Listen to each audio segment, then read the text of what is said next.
All right, ladies and gentlemen, welcome to episode 39620. This is the Tavern Talk podcast with my lovely co-host GHAZZY TV and the one, the only Dreamcore GG. Dreamcore, I gotta tell you, man, I've said it before, I'll say it again. You make some of my favorite, if not the favorite, PoE2 videos that I've seen since the launch of the game. They're always very high quality. How are you doing today, Dreamcore? Thanks for coming. I'm good, yeah. Looking forward to jumping back into PoE1. Had a lot of fun playing PoE2. And yeah, things are looking up for us PoE players. How was your 0.3? What was the build that you primarily focused on to start it, and what was your overall experience? I played Gas Grenade Pathfinder was like my main build for the league, which was really good. I mean, I feel like you can really play like many different builds in PoE2 at the moment because like the power level of characters is so high that you can kind of just do anything really. But that was a nice build. I'd done everything in the game, and that was pretty much it. I rolled another character after that, but once I got to maps, I just lost interest. Right, the end game just isn't really there yet. So I'm looking forward to 0.4 to see what they're gonna come up with. Yeah, no, that. Do you have a prediction on what you're expecting from 0.4? Um, so I think them changing the tower thing like in the middle of this patch was Yeah. pretty telling that they're not. I think they want to do this whole like exploring world map thing, and they want to see if they can make it work. I think they can make it work. I think it has a lot of potential. The exploration stuff on that map has a lot of there's a lot of good things they can do as long as they can keep players excited for exploring. Right, that's kind of the if you can't do that, there's no point in having that system, right? The whole exploration system. So, um, but I think they can do it. It's just whether there's like for PoE1, right? The whole Atlas thing is just like it's mostly the being able to just put in whatever map you want and run it exactly how you want. That's what people love about it. And in PoE2, I think that there's that sort of aspect is missing. But I do think that there are a lot of things they can do to make it a bit, give players a bit more agency. How you guys Yeah. go for it, guys? Are you gonna say something? No, just I like the comparison. I think that what they're trying to do is create what I would refer to as more of an immersive world, which I think fits more into the new player acquisition of more casual gamers. Because the blasters we care. I mean, Asmongold put it pretty well some years ago. PoE players are the only player base that gets super excited over a 30-minute video where it's just numbers and spreadsheets. And that's kind of true, right? And PoE2 Yeah, is always yeah, designed to be a new player acquisition approach to the game, catering more to casual players to get those player bases early on, and then it will surely develop beyond or past that quite quickly, I think. But at least yeah, in the start, so I think that the whole exploration is very immersive, and I don't think they want to step away from that. So we'll see how it goes. yeah. I agree. It's a lot more when you see it for the first time when you're kind of entering the end game. It is quite exciting seeing the map, and it's being able to kind of go out in any direction. It's definitely quite exciting seeing it for the first time. The PoE1 Atlas, if you're seeing it as a first time player, I don't think it is anywhere near as exciting. It just doesn't really look that interesting, right? But I think for the type of player, if you're that type of player, you just love that system of having the agency. For me, I can see both things working. Like I really do think that both games can have a separate end game, and they both can be very good. But I appreciate that they try new things. I think sometimes they try new things and they don't work out. Sometimes it feels like they try things and they've already had those things fail in PoE1 and they've already solved them right before. So it's like a bit of, I guess it's a bit of trial and error, but they want to, like you said, they want to go for more of a new player friendly thing, and I don't see a problem with that. I think that it could be really good. No, I mean GGG has never been shy from trying really weird stuff. Yeah, I mean, exactly. That's how we get all the good brightest leagues, right? Like that's if they exactly. didn't experiment, then we would not have the good leagues. Like we have a ton of bad leagues. We also have a ton of absolute bangers. So it's like Yeah. there's just without you would just have a mediocre league every time if they didn't try to push the envelope every time. They're always trying new things. Like, yeah, sometimes you might get Necropolis, but then you may get some of these other amazing leagues, you know. So it's the corpse thing was like super annoying, but I kind of like Necropolis League a bit. You know, like the actually being able to like craft a weapon with the corpses. I mean, it was the most annoying fucking way to do it ever, for sure. But like Necropolis was just it was actually yeah. it was the worst league ever. Yeah. That is my opinion on it. No, like, I mean, fair. Not only was the league mechanic bad, but it was also the patch where they added tier 17s, which was like. Oh yeah, true. I forgot. I mean, look, you're not wrong. There was something about it that was kind of enjoyable for me. I don't know. Maybe it's just because I actually got to make it further in hardcore than the previous leagues, and so rose tinted glasses for me. But I did kind of like the. There was this farm that I think it was me and Pox were doing where. The rogue exiles would convert to currency, and so you get like 8 chaos orbs per rogue exiles or whatever. I forget what the all flames were, but I kind of like that. That was fun. The all flames were fun. It's funny though, because like you mentioned Acropolis League, when now that you remind me, I'm like, okay, you're right. Mechanically, that's probably the worst league they've ever had. But when I get the question of, hey, name name one or two worst leagues PoE has ever had, my mind immediately goes to 315, 319. Immediately, and that has less to do with the league mechanic and more to do with everything else that happened around the game. And no, the 315, 319 that must have been Lake of Calandra, and I think the other one was Expedition. I gotta double check actually. Why do people shit talk? Wasn't that bad, dude? Like I was not around for Lake of Calandra, right? Because I joined Toda, but if I had $1 every time someone says like Lake of Calandra League was dog shit, I'd be a very rich man. Like there's the amount of what happened like that gave... the reason why it was so bad is like the league mechanic. I don't really think like that. Some people have a gripe with like them doing a weird thing with Calandra. This is meant to be like the most important character in the game, or like close to it, and it's kind of just this like bird that's flying about. But the main thing is they added Arch Nemesis right into the core game, and then it was just like it was not good. There was like loot pinata monsters, which were just, and I mean, I just remember seeing like a stack of like 60 divine orbs that people were farming. They would like call in a magic find color. Do you remember that? Like a magic find color. And there was people just like making magic find character, and all they would do is like sit on TFT and just wait for people to call them into maps, and like it's just what is going on. That was just. I mean, that's just not it. You remember? I'm sure you guys have heard my my comment to saying I don't like it. It's shit. The one time in my 12 years of playing PoE where I couldn't keep the lid on it and I boil over, that was 319 Lake of Calandra when that happened. They had like this modifier called Executioner, prevented life regeneration effects above 50% of your life, but it applied to minions, which meant that your AGs would just fall over. And as someone who's experienced with the game, I could tell that that's the modifier doing it. Whereas more, newer players, they couldn't tell that is the reason their AG that they spent 15 divines putting Kingmaker and Garbs on were dying. And every time it happened, I'm like, bro, they gotta fix this. And guess what? They finally fixed it. But then they made this. They took parts of the modifier from the old Arch Nemesis modifier pool and added that as core modifiers to the game. The Executioner mod is one of them. But then they didn't add the fix that it doesn't apply to minions. So we were back to square one. And I'm like, Mark, help, bro. What am I supposed to say? Hello? Do something. And then he told me like 2 months later, he's like, oh, yeah, sorry, guys. I put a guy on this. I have a guy that's on it to fix it. And it took more than a month from me being told that before it got fixed. I was so upset about it. That is crazy.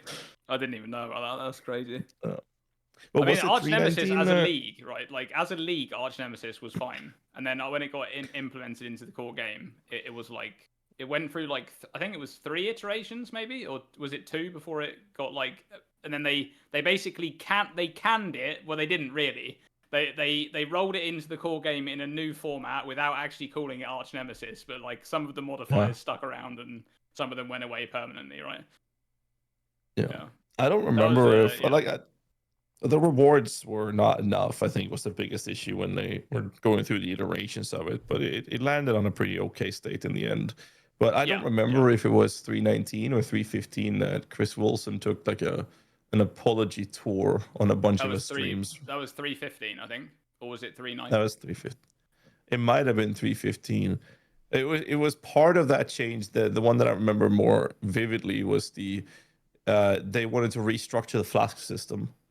Yeah, And so they took away a bunch of shit, made it horrible. So they had this vision. Here's what we want to go. This is beautiful. This is where we're going to go. Here's where we are. And instead of taking all the steps to get there, they were like, oh, let's just take the first step. But the problem is the first step wasn't upwards, it was downwards. And everybody got super upset. And then when they got the rest of the changes in that were for the flask, the flask system, in my opinion, is really good now. It's fantastic. But, the initial step in that direction was terrible.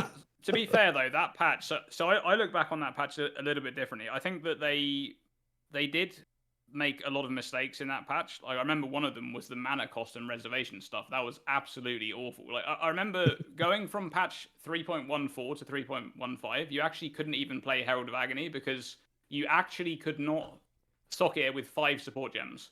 Like, no matter what you did, you couldn't reserve 5 support gems on there because it would just cost too much mana to reserve. So they really messed that up. But I just remember that going from 3.15 to 3.16 and then after, they changed their philosophy of how they rolled patches into the core game from that point onwards. Before 3.15, every single league just went straight into the core game wholesale. They didn't really change anything, and it was just like giga power creep, right?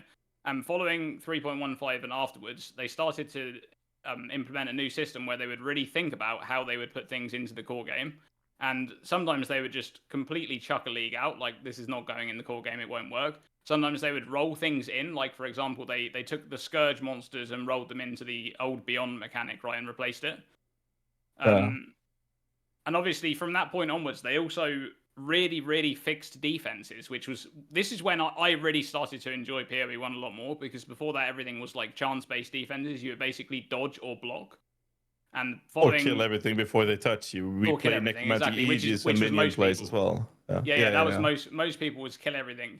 And they actually got defenses into a reasonable balanced place where they like buffed grace and determination to the point where like softcore players actually wanted to invest into them, which I think is just the biggest win balance wise.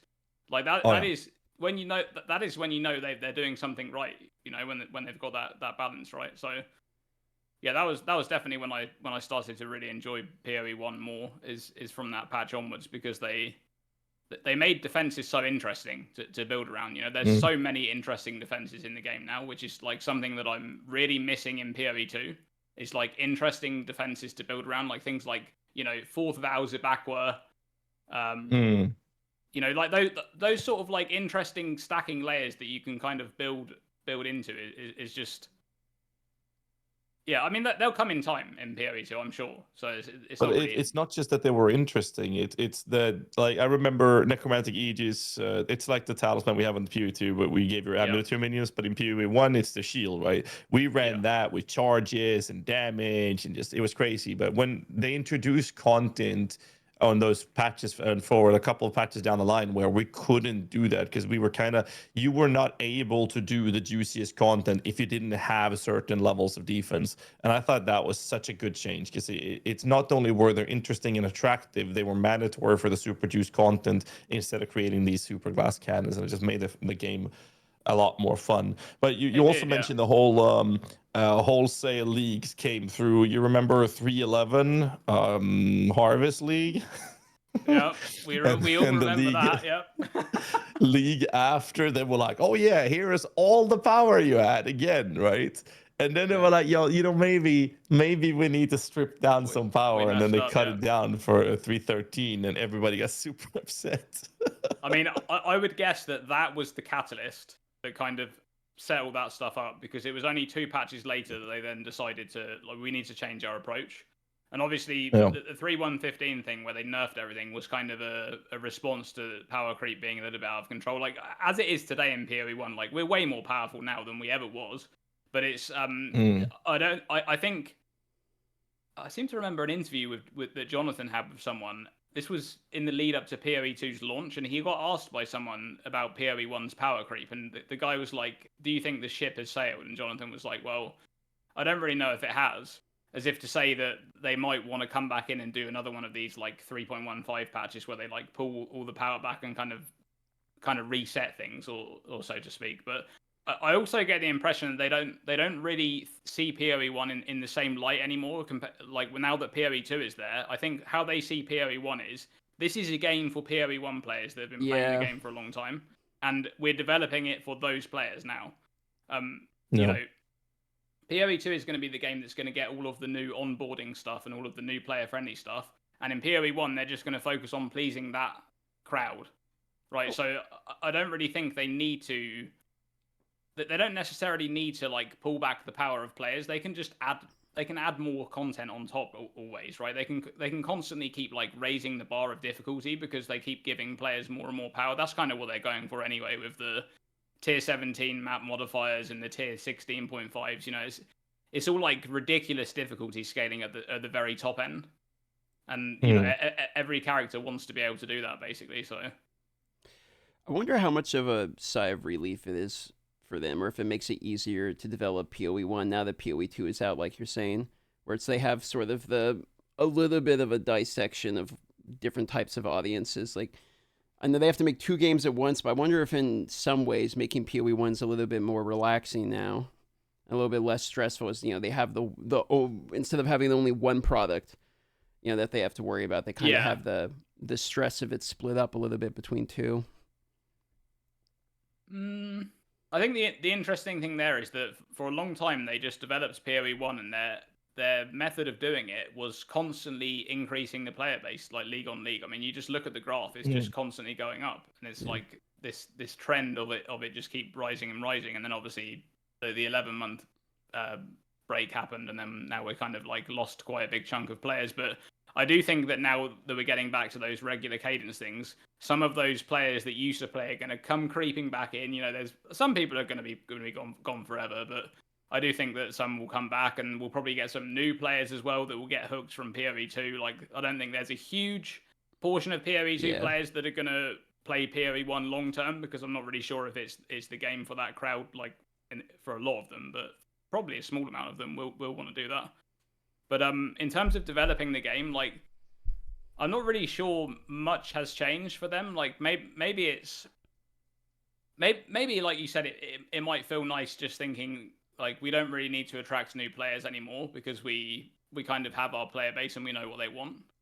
But I also get the impression that that's what they were always doing anyway. Like a lot of their changes and a lot of their like marketing and reveals for every league was just like a new player looking at that would not know what the heck is going on. Yeah, true. You know, true. Like this was never targeted at new players, right? It just wasn't. Like, you were either that type of player that wanted to hop in PoE and you're going to have 50 tabs open on your browser. That's like me, by the way. When I first started PoE, with like 50 tabs open on the browser, like every single thing that I learned was another 2 or 3 questions coming up to find something else out. You're either that type of player or you're not, and if you're not, you're not gonna last long in PoE, right? For the most part. For PoE1, that is. I'm not sure if. Sorry. I'm not sure if I agree. Okay. I'm not sure if I agree because leading up to the 72-year-long league, before that, we had they had a consistent growth baseline.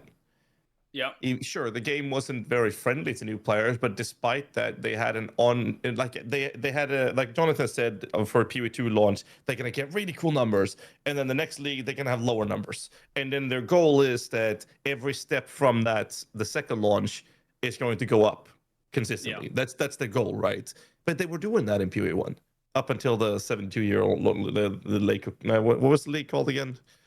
Kolgar, Settles Kolgar. So before that league. Yeah. So every launch up until that point were consistently increasing their baseline player base. So somehow, somewhere in the cosmos, there was something they were doing right that still attracted new players to come back. And I mean, they broke records consistently. Yeah, but obviously there was this long period. But yeah, I mean, yeah, you're right. But like, that doesn't really counter Dreamcore's point, which is like in order to maintain and stay in the game, you have to be a certain type of person. They could just be attracting more of those certain type of people. You know what I mean? Like, yeah, their baseline's going up, but there's other people that exist. For PoE1, I think it was mostly word of mouth marketing. Because that's how I started playing the game. Right? I wouldn't have never played it. By the way, I've never played an ARPG other than PoE1 and PoE2. Not a single other ARPG. I've not touched Diablo, any Diablo, no Last Epoch, nothing. Right? I've only ever played PoE1 and 2. And this is just like, I don't know how I would even get into this game if it wasn't for someone telling me, like, you should try this game, you're going to love it. Which is, a friend told me that, and now me and a couple of other friends, we all play PoE1 and 2. We play some other games together and, whatever, but I wouldn't have tried the game. And I do think it's a lot of that, like, word of mouth. It's like someone gets hooked, they tell their friends, like, this game is really good, you should try it. Because there's never been that much, like, good marketing for Path of Exile 1 unless you're actually in that bubble, right? If you're in the bubble, like, the marketing's insane, right? Like, you get to like that week or two before a league launch, it's the most exciting thing ever. It's like Christmas for us. Yeah. And then for people outside of the bubble, like looking in, I don't really think they don't really. It's not like it's marketed like a Call of Duty game or some ridiculous shit, right? There is just like everywhere you see it on like billboards and all this kind of crazy stuff. But like you would have to be kind of clued in to. I mean, yes, and I mean you're right. You're right. It's not marketed for that demographic, but I would say it's marketed pretty well in terms of ARPGs, because like a lot of the other ARPGs kind of like don't have good marketing at all. I would argue, on Diablo 4's launch, it had like the best marketing we've ever seen. It's like fucking everywhere. Literally, BTS is doing it. You got Megan Fox. I mean, it's like a fucking joke. Okay, but like nowadays, the marketing for ARPGs is kind of dog shit for most of the ARPGs. I mean, PoE it seems to be the only one that's getting people actually like to watch it. I mean, the numbers are fairly large, both in PoE1 for Twitch, even before PoE2, existed, YouTube as well. And I know people will be like, well, Twitch numbers don't matter and all that, but like we're talking about marketing, which they're literally like it's literally correlated. And I think about RuneScape as an example, okay? Because I kind of see like PoE and RuneScape like fairly similar in some regards, which is like there's a very certain type of person that's going to play this game, and it's like number go up. It's fairly grindy. It takes a lot of the graphics don't look good for modern days. Takes a lot of like getting into it to see why people actually like it, but you hear so much good about it, and the baselines are going up consistently with both. Difference is like you're saying, PoE1 kind of markets to people that already do it, and then it requires the people that are already playing the game to bring them in. But RuneScape is like obviously marketing to people like they don't play the game yet. Like you can see that in like Facebook ads, for instance. Like it's all over the place. So it's kind of been interesting to see two games that are like kind of similar in the way it works, like market in different ways. But out of all the ARPGs, I do feel like Path of Exile has had like the strongest, most consistent marketing. Like I don't see any other game really do good 40-minute hype trailers where like everyone's like, holy shit, this is fucking awesome. They have the music, they got the cuts, they got all that. I mean, what's another game that's done like an actual good hype trailer anytime recently that we can think of? Are you thinking that if you're not a player of the game? No.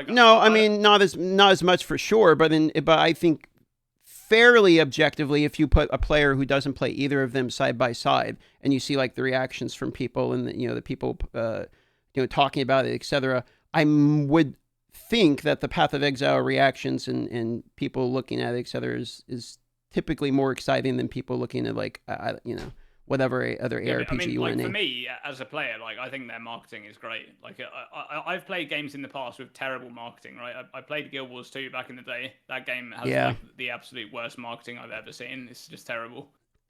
And there's other games too that have had terrible marketing. But here's another fun fact though regarding marketing in Path of Exile is that 1 year before Bex left the studio is when they had their very first time actually allocated proper budgeting for marketing. And the first thing GGG did when they were like, okay, we're actually going to invest into marketing and do that thing. Because before that was just word to word and like small ads here and there. They were properly going into marketing. This is 1 year before Bex left, which is just around ExileCon, the last ExileCon or something like that, right? And when that happened, the first thing they did was they reached out to a handful of the OG streamers that's been around for, a decade. And they gave us like a couple of $100 to play the game, which we were already going to do. And then they also started paying a shitload of streamers. We saw Shroud coming in and a bunch of other streamers that were sponsored to play the game. And that was their very first big investment into marketing. That wasn't that many years ago. Like, that's the very first time they started properly investing into marketing, which I think is a result of Tencent being, the behind the studio. Yeah. But before that, it was almost exclusively word-to-word kind of marketing approach to it. And then that initial step obviously helped them grow even more. And then that same procedure happened for the process of Path of Exile 2. I think it's also kind of fresh. Like the word of mouth marketing is very good for this particular type of game, because like you could have a really generic game, right? And those are the type of games that can like market big on the billboards, adverts on TV, stuff like that. Like very generic stuff, like an extremely basic FPS game or football games and things like that, which are just like they're like much larger nets, catch much more players. These like very basic adverts. But like Path of Exile is such a niche game, like a specific game, that a friend telling another friend, I think you'll like this game. That is like you're breaking through a knowledge barrier there. Like that person thinks that guy will like the game.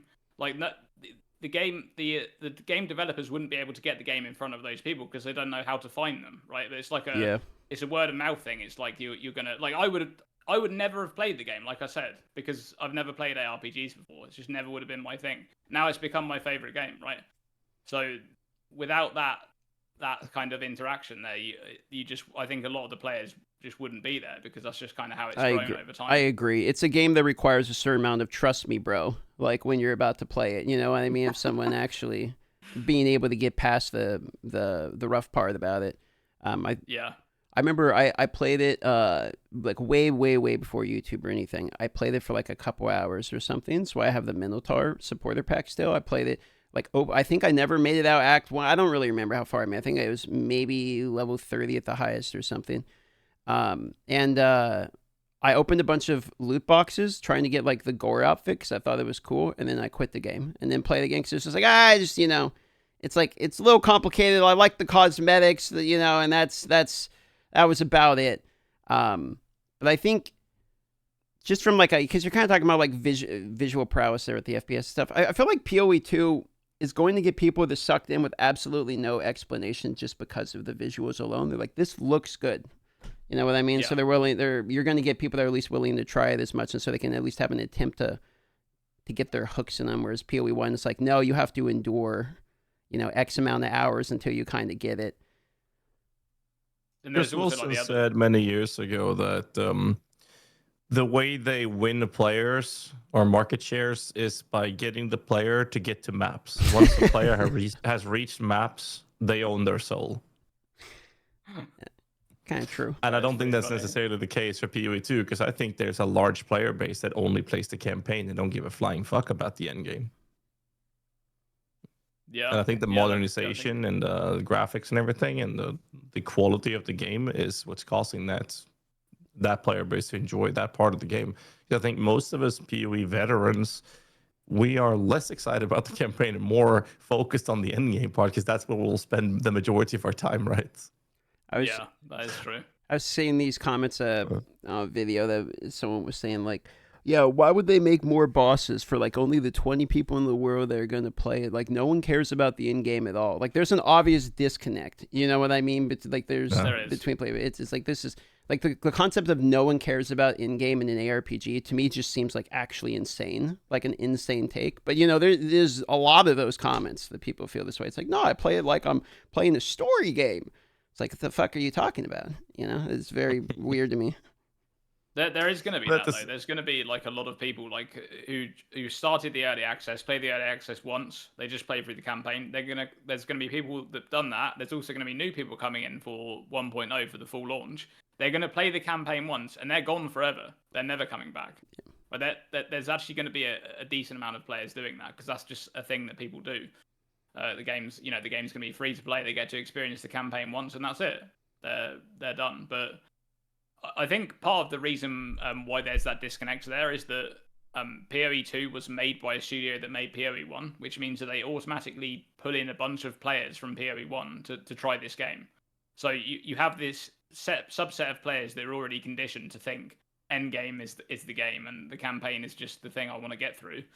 And new players that are coming in are kind of, they may not even be ARPG players. They may have never tried that type of game before. They may just, want to be immersed in the story. And to be fair, the campaign does a pretty good job of that. Like, if you're that type of player, like, the campaign is really good in PoE2. That's the part of the game that they've spent the most time on, putting all the effort in, right? Is the campaign. So,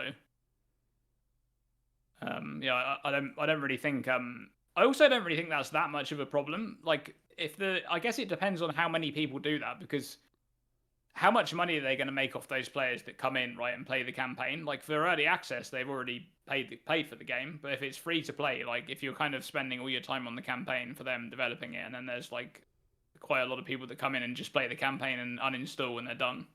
The campaign is like the sales pitch to get them to continue to play the game, basically. Yeah. And it will be interesting to see over time if that actually translates to like the baseline growing fairly quickly or not. But I feel like the PoE2 camp. I mean, I was watching this video the other day by Blaze where he's kind of talking about this, but it's like, he was only a PoE2 guy and then played PoE1. And for him, like, the PoE1 campaign was a slog. But like, for people that play PoE, so long, that probably, you'd think it'd be reversed. But for him, it's like he enjoyed the PoE2 campaign, way more. So I'm kind of curious to see, like, how much does the campaign not being a part that pushes people away, which I feel like in PoE1, like, just playing the game till you get to in-game, it's like people are like, okay, no, you need to get through the campaign, get the in-game, then you'll love the game. But in PoE2, like, it's almost immediately enjoyable. Everyone says Act 1's like the best act other than Act 4 now, right? So I wonder if that's actually going to translate to a higher baseline, like, over time. Like, if the baseline's actually going to grow, or if it's just like people, like you say, play the campaign and then quit, or how much of that conversion actually happens. I kind of wish we had data numbers on what the conversion actually looks like for that. But I guess we won't get that till 1.0. Yeah. That is interesting to think of. I don't know. I don't know how many of the players, like, especially with a 1.0 launch, I guess you would see that in the numbers, right? The 1.0 launch is going to be really interesting to see how many players actually log in for that launch. Yeah, for and then sure. The league after that, how many people are going to log in, right? Because that's going to be, in a way, that's going to be similar to early access and then the patch after that, because you're going to have those players that I just said that are just going to play campaign and not come back.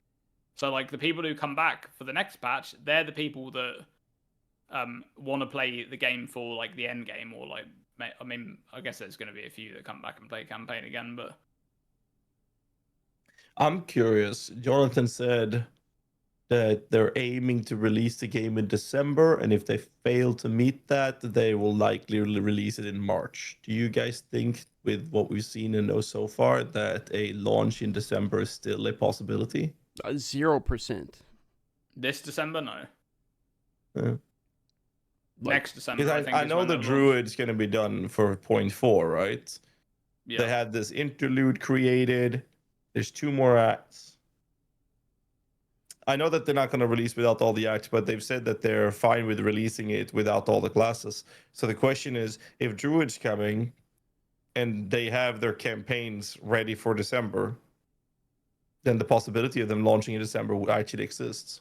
I don't think there's any more world, about the campaign. I don't think there's any world at all in which this game releases in December. Part of the reason is a more recent interview since the one you're mentioning is when he was talking to Destin.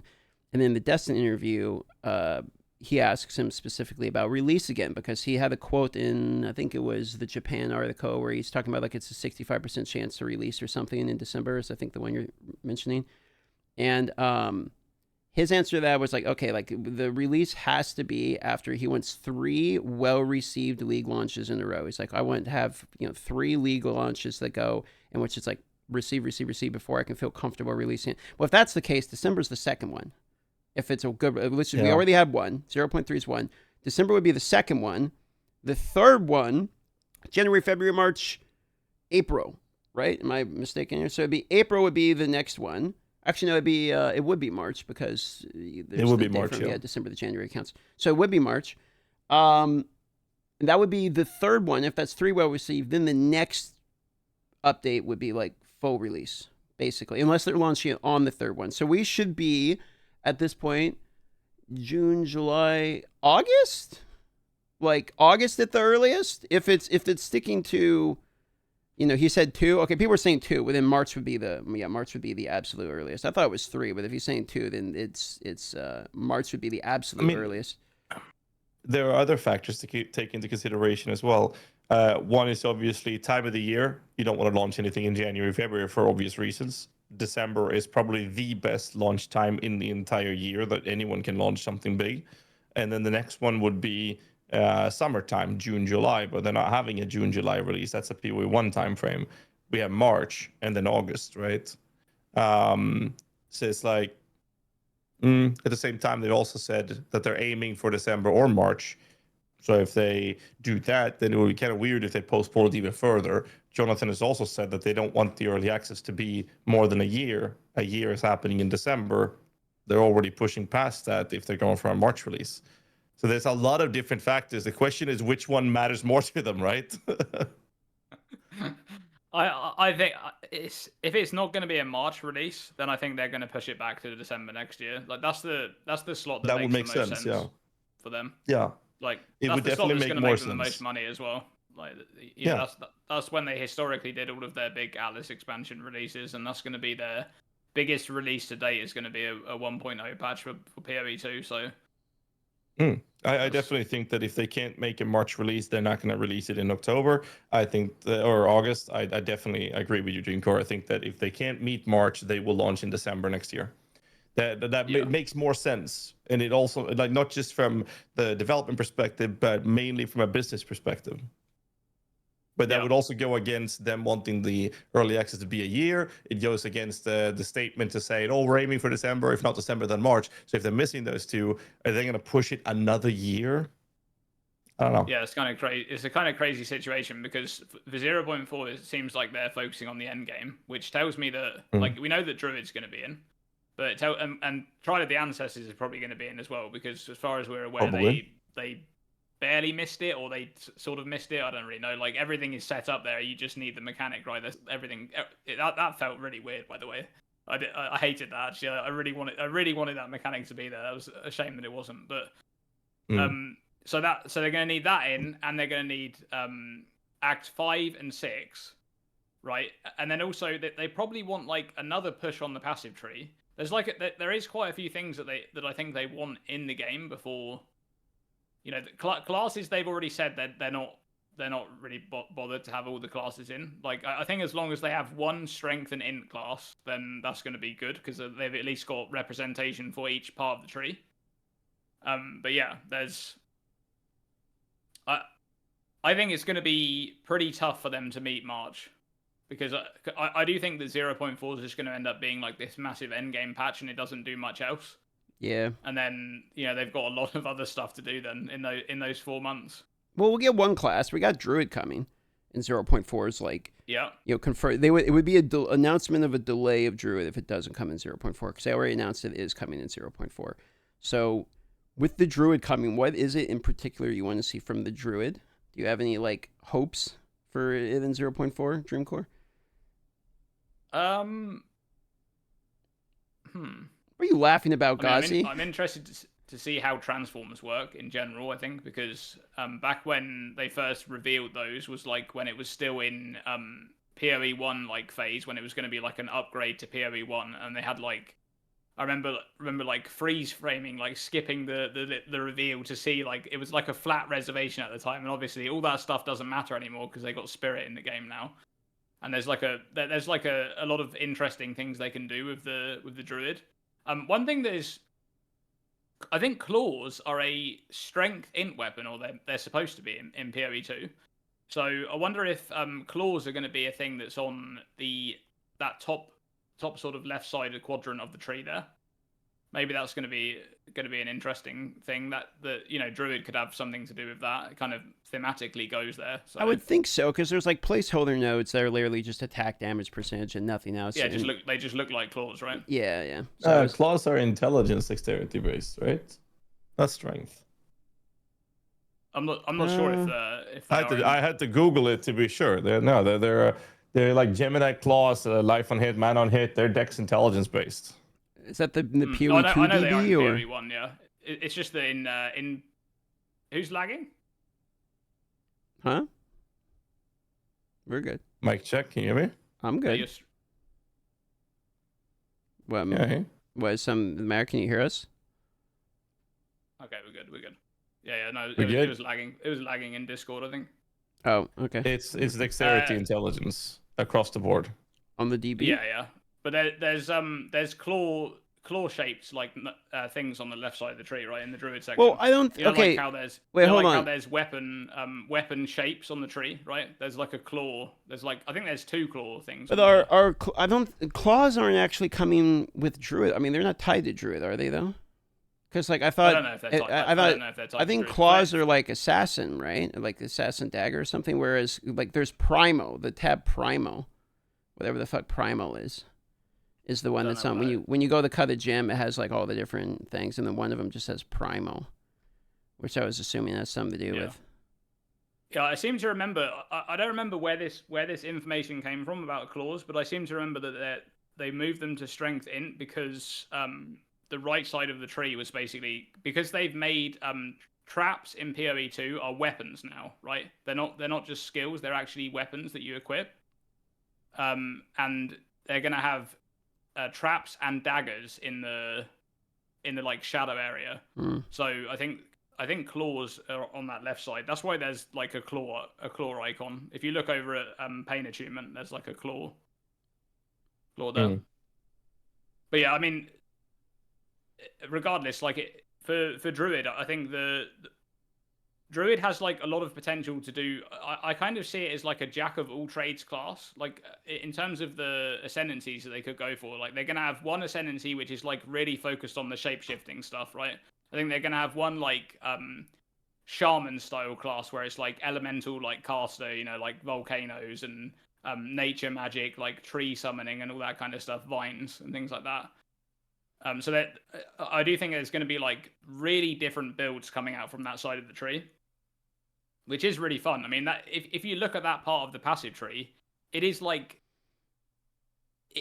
there's just a bunch of absolutely nothing there, right, on that part of the passive tree because they haven't looked at it because there's no class there. There's just like loads of garbage like placeholder nodes and stuff. Yeah. So I'm looking forward to seeing what they're going to do with that part of the tree as well. Well, I don't know if you guys haven't really done much of it since launch. I don't know if you saw the leak, but one of the devs leaked that they're doing this new Voltron character where if you get every class to level 100 within the league, then it unlocks a new class called Voltron. It's kind of they got this combination style thing, and it works with strength, int, dex, and it combines your most powerful ability from each of the different builds that you made that got to level 100, and those are all immediately going into one skill gem and cast them all at the same time.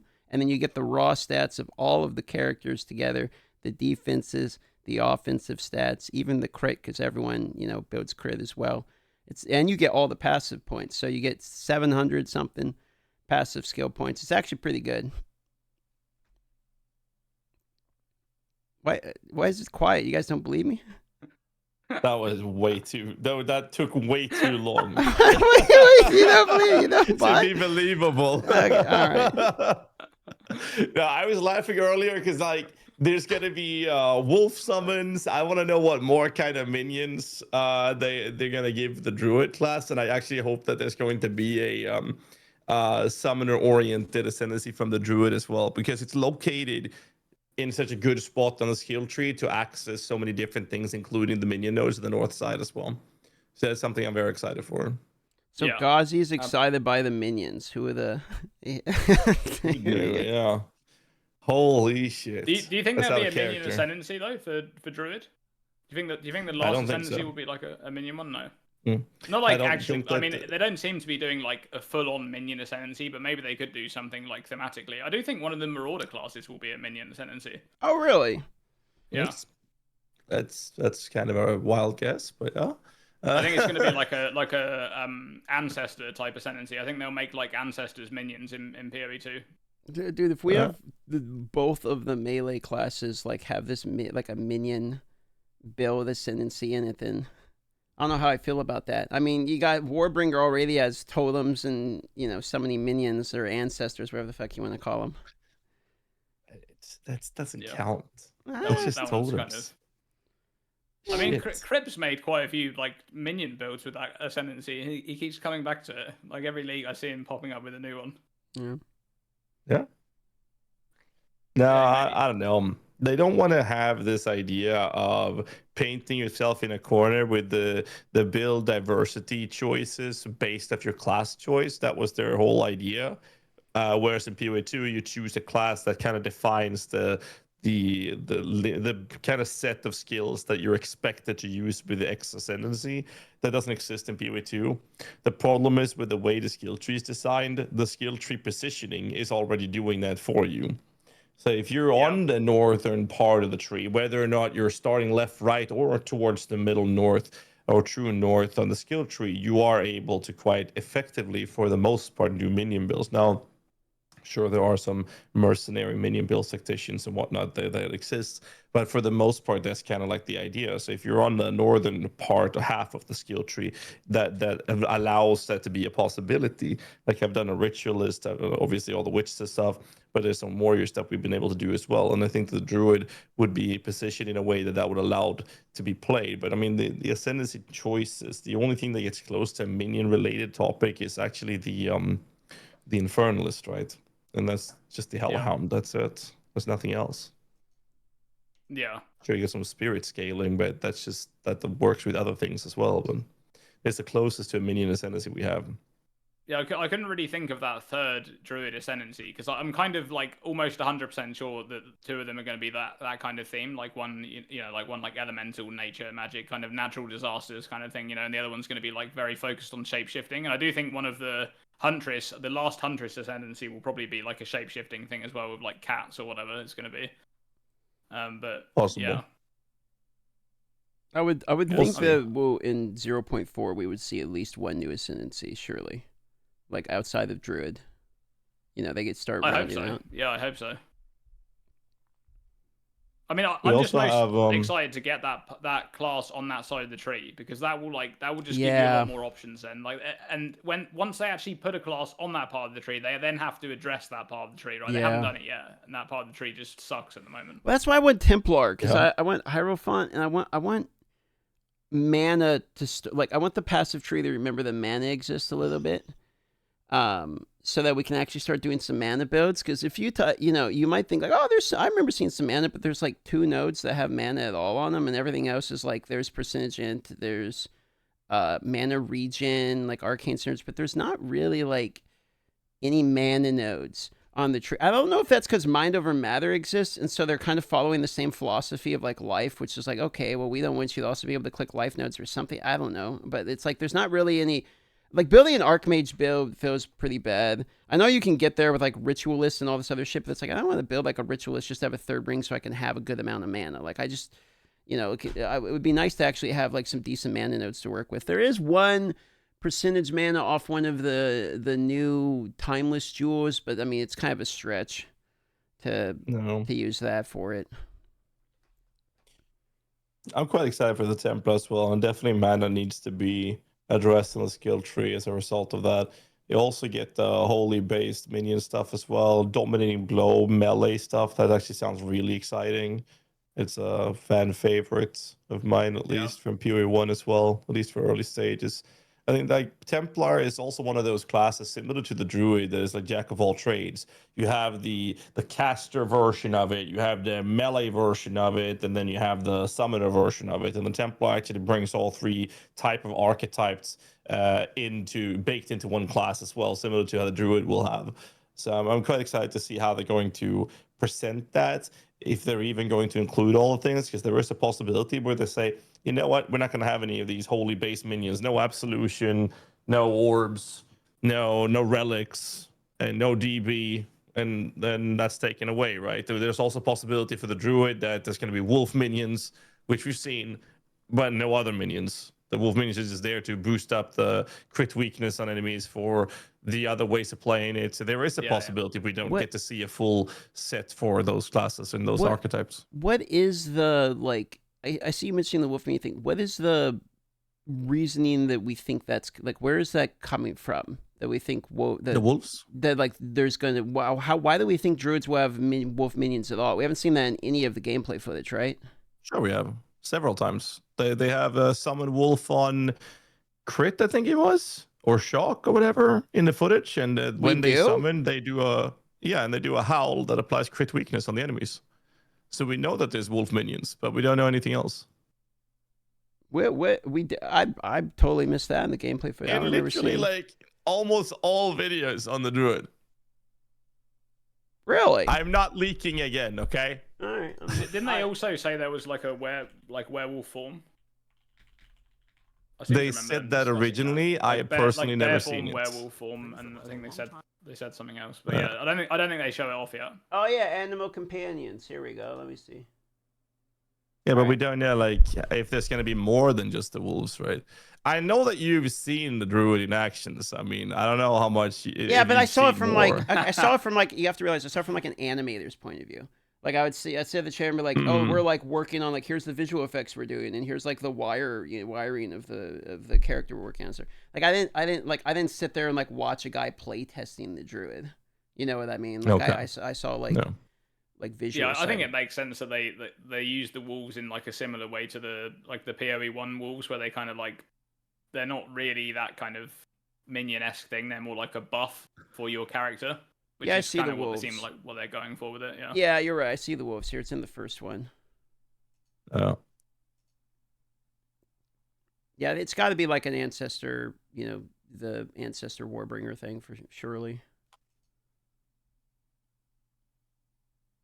Okay, what do you guys think about ascendancies in PoE2? Right, I was speaking to DM about this the other day, so I think this is a really good topic. Let's bring up like the biggest one for me, Lich, right? The Eternal Life node, right? This is probably the coolest ascendancy node they've ever designed in either game, PoE1 or PoE2, right? Your life can't change while you have energy shield. Very, very cool design. However, this item just completely destroys their design space because now this bypass energy shield mechanic gone from the game, right?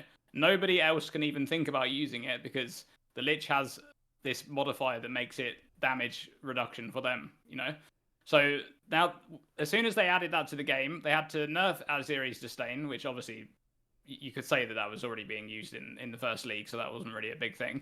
But there's also the modifier just doesn't exist anywhere except for 5% on the tree, right? Which is every Lich is taking because obviously that's just 5% less damage taken all the time. And we take that on Infernalist as well, though.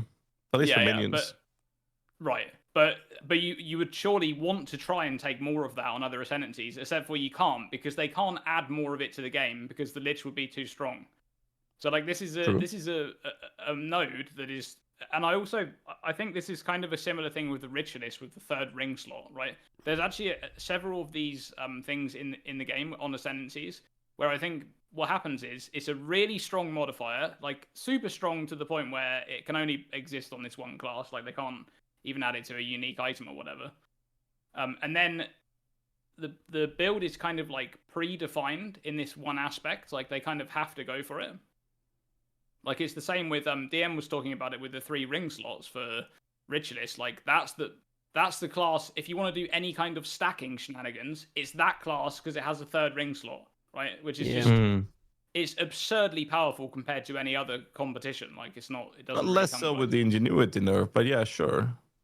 Yeah. So But I mean, would you say that you want to see the Lich nerfed or something? Because like I got comments on that. I have a Lich tattoo on my back right now.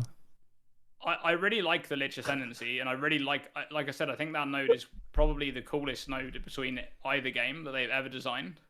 But I think if they make lots of nodes like that, it really is limiting their design space. Okay, like, well, let me have a counter. Future things being added to the game. Here's a counter. Okay, how do you see? Does it completely limit their design space for now? They can't do anything because this thing exists, or does it give them opportunities to add power and create items with that mechanic in mind? Like, let's say they don't believe Lich is at a good place. They might be able to offer a chase unique that has a way of interacting with that mechanic to give liches something to strive for? Like, does it give them an opportunity to develop based upon the mechanic existed, or does the addition of the mechanic, you think, lean towards the fact that it actually removes possibility?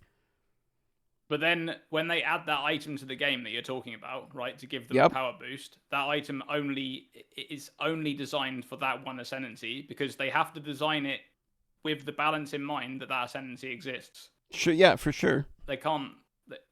Yeah. I mean, that's in the what I'm unique getting. item department. But I mean, let's say that they have a similar node like that on the opposite side of the tree. It's less of an issue because now there's a ridiculous amount of investment to get there. And to avoid the oilings problem, you just make it not oilable. I mean, I don't think it's that limiting. But I mean, north part of the tree, you can't have more of this because it would make that class too good. Well, that's very simple.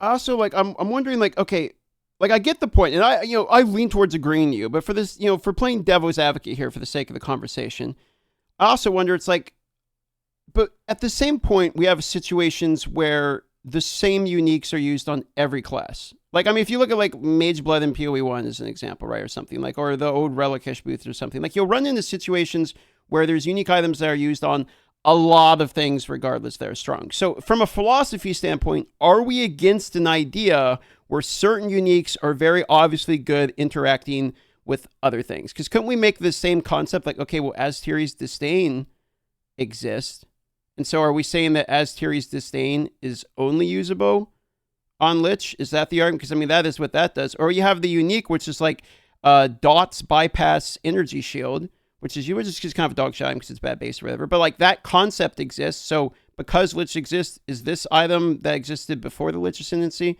Like this became good with that as a concept if you're doing dots.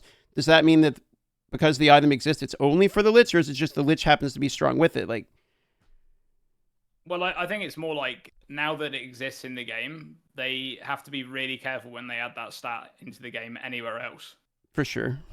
So like they don't really have like as much freedom in terms of like how they want to design. Like they already nerfed Aztiri's Disdain for that exact reason, right? Because it's just so insanely strong on the Lich as a helmet slot. So if they think about like, oh, we want to add this stat elsewhere, like even 5 or 10% of it on another gear piece, that is crazy on a Lich, because it's additive. It's basically it's damage reduction, right? When you have that modifier up, and it's additive as well. It's additive damage reduction. It's not multiplicative. You're just constantly adding to this number, and it's like all of this percentage of damage is just bypassing energy shield, dealing no damage to life, so it's gone. So then what's the solution? Because I fundamentally I agree with you, because like I think of Ritualist as an example, but also I remember thinking it's kind of cool. Ritualist has 3 rings, and I like them doing wild stuff like that with the Ascendancy. I like that they're kind of willing to throw out crazy things for an Ascendancy to make you excited about the Ascendancy, as opposed to just raw damage numbers or something. The passive tree is kind of, I feel like, a little bit weak in terms of unique cool things. Or that's kind of why I like Archons, even though they're kind of dog. Like I think it's just a cool concept of addition. It can be tweaked later type thing. So what's the solution then? Are we do we not want them to you said you like the Eternal. You think it's the coolest node they made, right? So do you want it not to exist? I think it's straight up the cool. I think that some of those things are okay for them to exist. I think if a thing like that exists on every Ascendancy, like even several nodes like that on every Ascendancy, you are really going to start to run into troubles when you want to kind of design new things for the game. Because that's kind of the lifeblood of an ARPG, is that every new patch, like here comes another league, and here comes a new set of unique items, and new things coming into the game, new interesting like crafting modifiers and things like that, right? Like that's what keeps players interested and whatnot.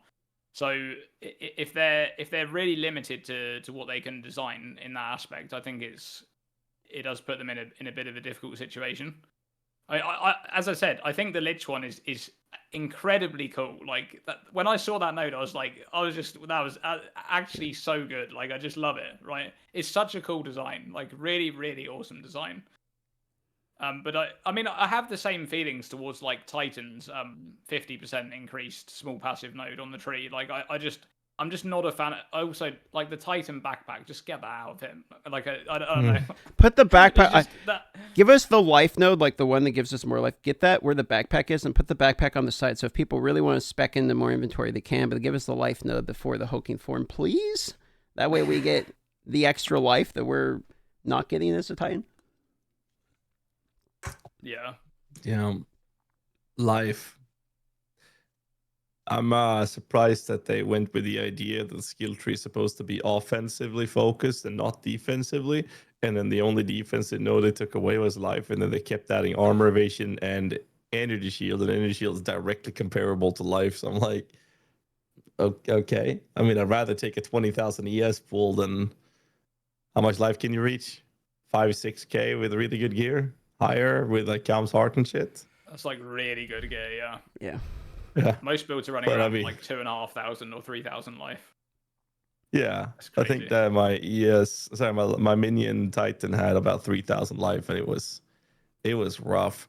And then my Infernalist with half decent gear had 14,000 energy shields. So I'm like, yeah, why? The whole energy shield life thing, man. Don't get me started on that. That's actually crazy. Like between both games, it is crazy. Like the funny thing is, like both games are kind of in the same place in terms of like energy shield being a bit too strong compared to life, but they're kind of in there for a different reason. Like in PoE 2, it's nowhere near as complex. It's just like here's like giant hit pool versus not very big hit pool, because like a lot of the defensive mechanics are just not there yet to invest into. There are some they've added a bit more in this patch, but in PoE1, it's like there's a lot of different stuff going on there. Like it's way more complex because you have like all of this crazy energy shield recovery that you can get on different ascendancies, like energy shield overleach and like ridiculous amounts of recharge or like loads of regen or whatever, right? There's all this stuff that you can get, and energy shield being like as strong as it is with and being able to get CI is like just absolutely crazy. Like this, I don't know how it's been in the game this long. Like how strong energy shield is in PoE1. I think it's tough because like if they make energy shield be anything but like a big dick number, it immediately becomes dog shit. Like if you have energy shield and it's the same amount of energy shield as life, like you're fucked, right? Yeah, that's what I'm saying. Like so it has to be like a large chunk over it. The idea of the trade-off between life and energy shield is that you get your energy shield from where your defensive stat would be on your gear, right? So you're losing armor, you're losing evasion on those stats, or even ward in PoE1, right? If you wanted to do some kind of ward shenanigans. So that the idea that you're making that trade-off, but then in return you get like a lot more.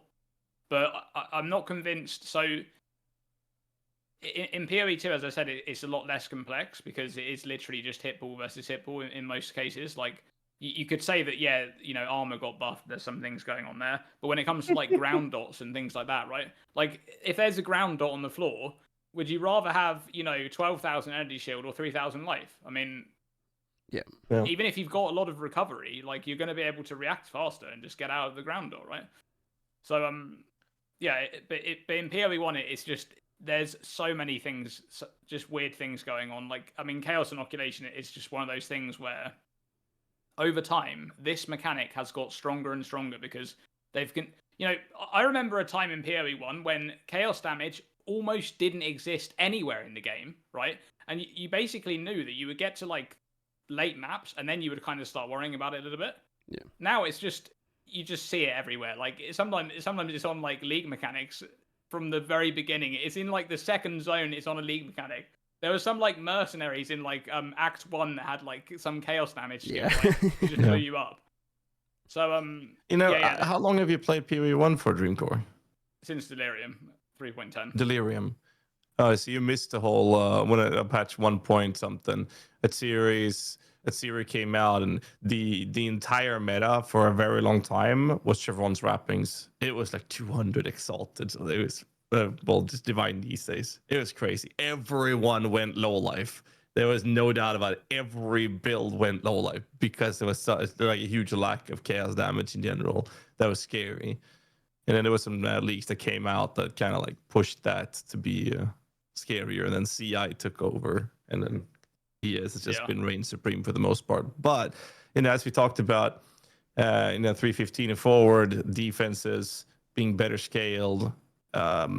Like some of the more prominent builds that I personally like to play in PoE1, we actually go life base. We use Sibaqua, Glorious Vanities. We let all damage bypass our energy shield, because there's so many ways for us to mitigate damage that goes through to our life pool, that it's okay to not be energy shield, and you can make yourself be able to face tank super giga juice tier 17s with enough gear, and you can do that on a life based pool.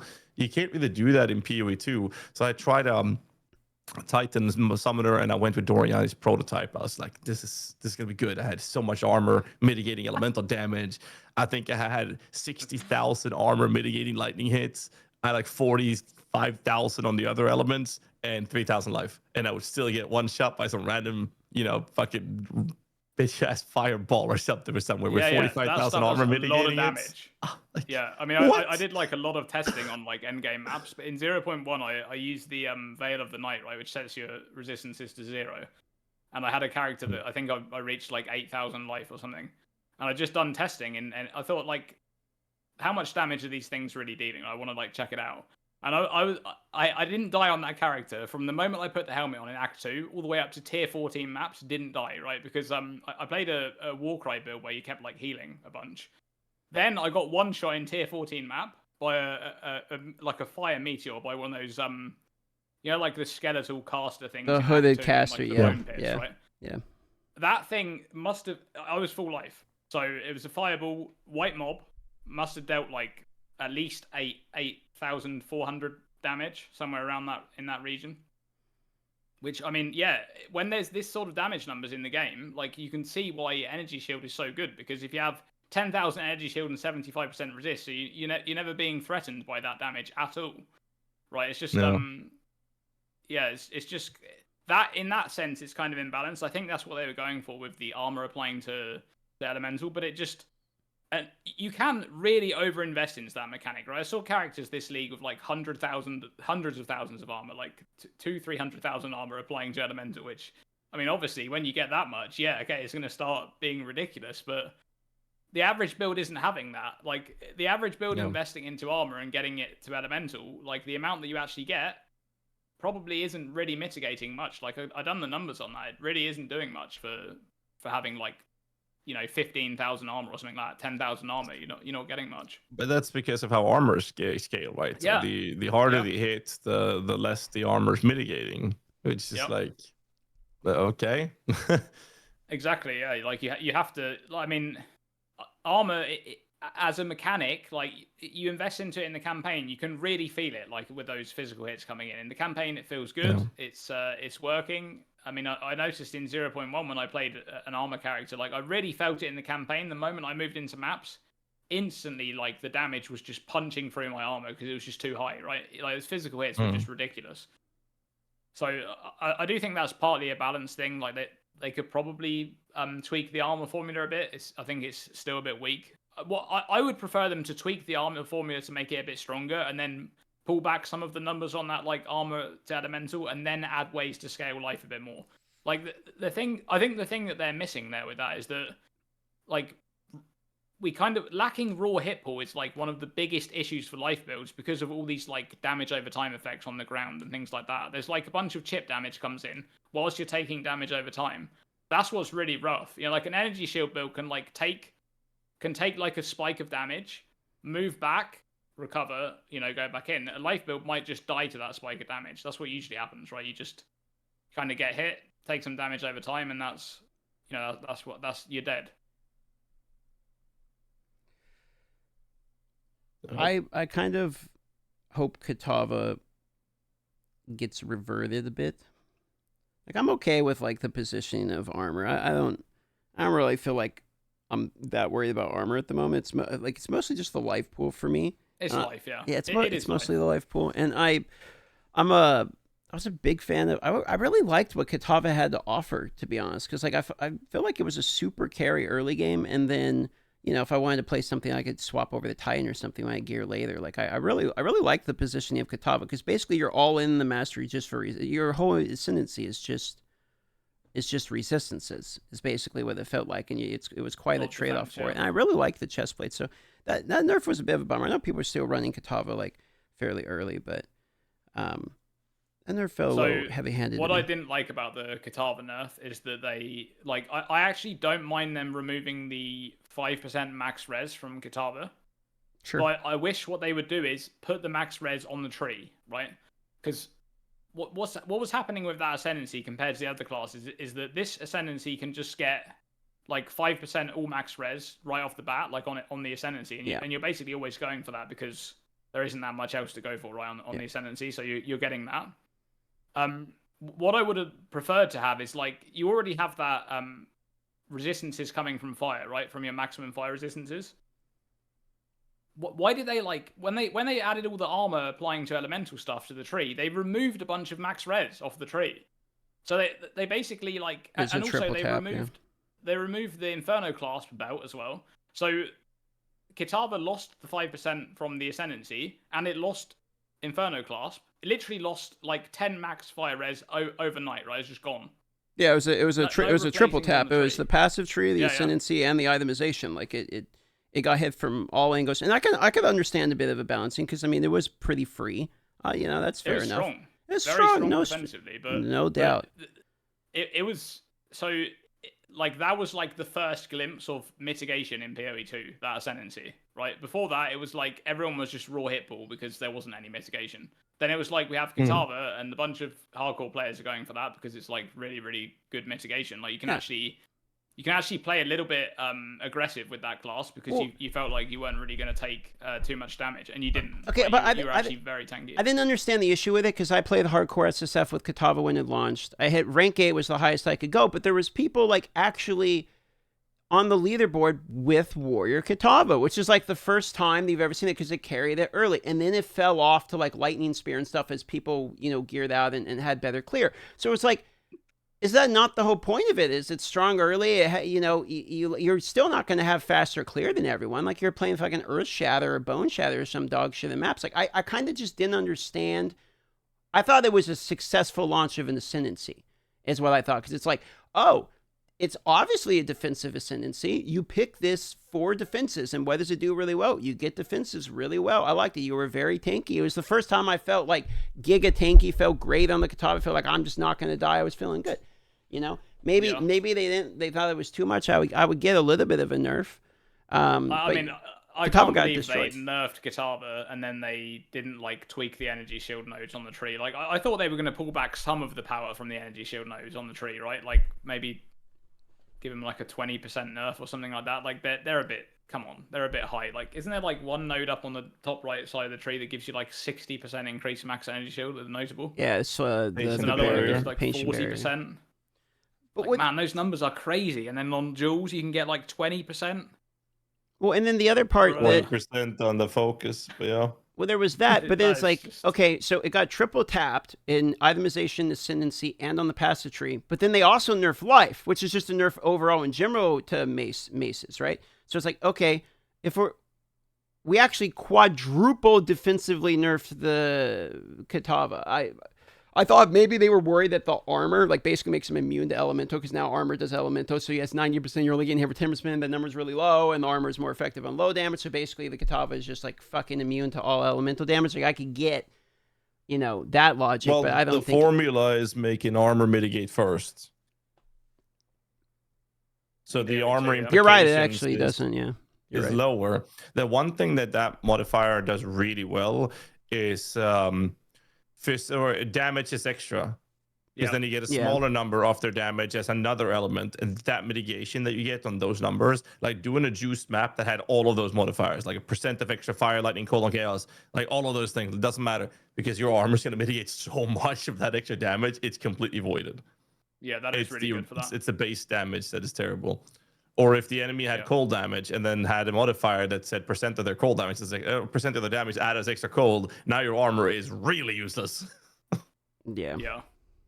But that's the thing. Like, I feel like they already solved armor pretty well in PoE1. Like, didn't they? Because armor actually does feel good in PoE1 because you can get like the life pool to make it feel good, right? Like, so it's like you have your life pool, which is like good enough to solve like larger hits.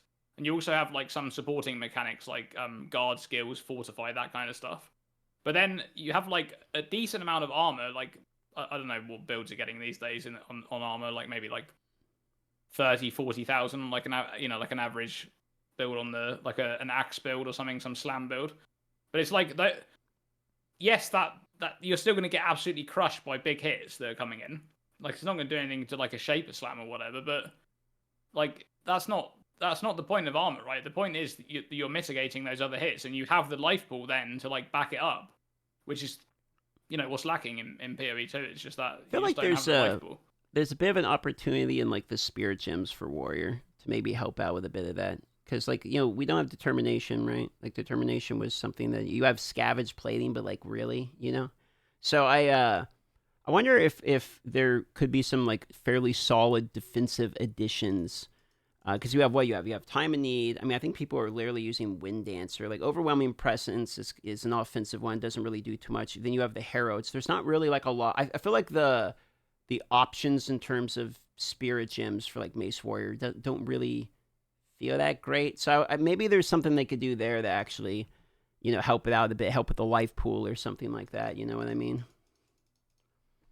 I could see them. They could add something like Petrified Blood or something interesting like that. I mean, there's definitely, I definitely feel like there's a kind of disconnect between the design of like things that are focused on like left side tree versus right side, because you have like Wind Dancer, for example, which is just like giving you passive more evasion, and then you have scavenge plating, which is I have to break enemy armor to actually get more armor, right? Like it's the classic the classic like, this warrior thing of like you can't have something for free.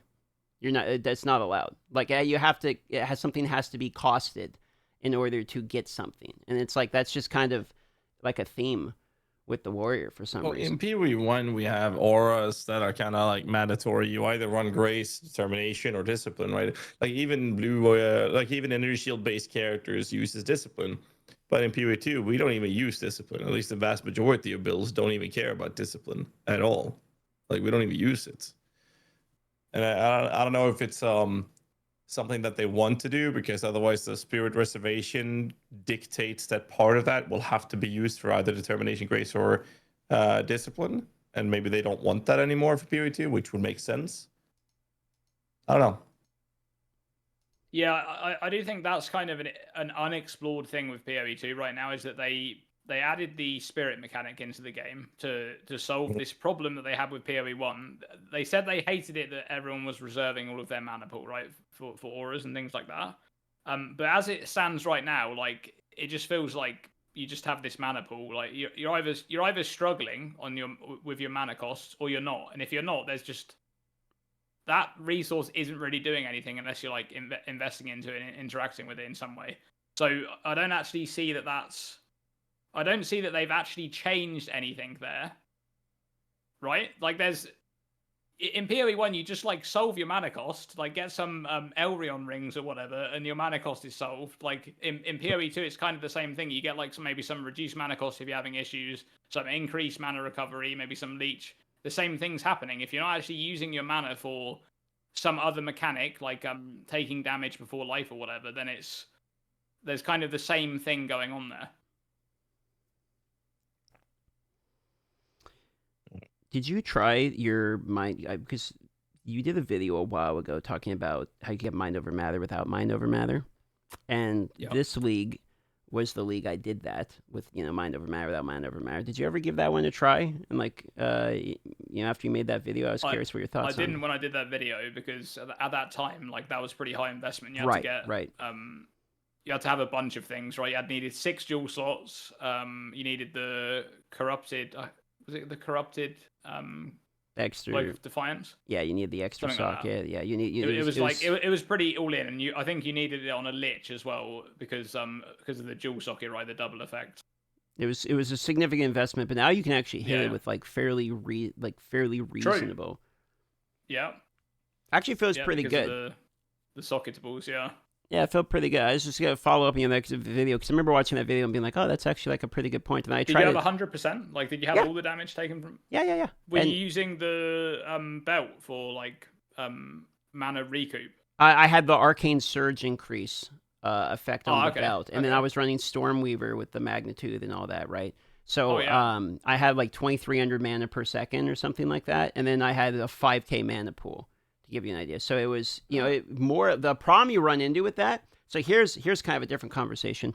Is stun threshold on the whole like mind over matter like mana pool is just fucked, by the way, because like here's the other problem you run into is stun threshold is based upon post conversion ES, and it's also based upon your life pool. So if you're running CI mind over matter, you have 0 stun threshold, and you get stunned by actually anybody sneezing on you, and you get permanently locked because you have no ES because you're running Eldritch Battery, right, to convert.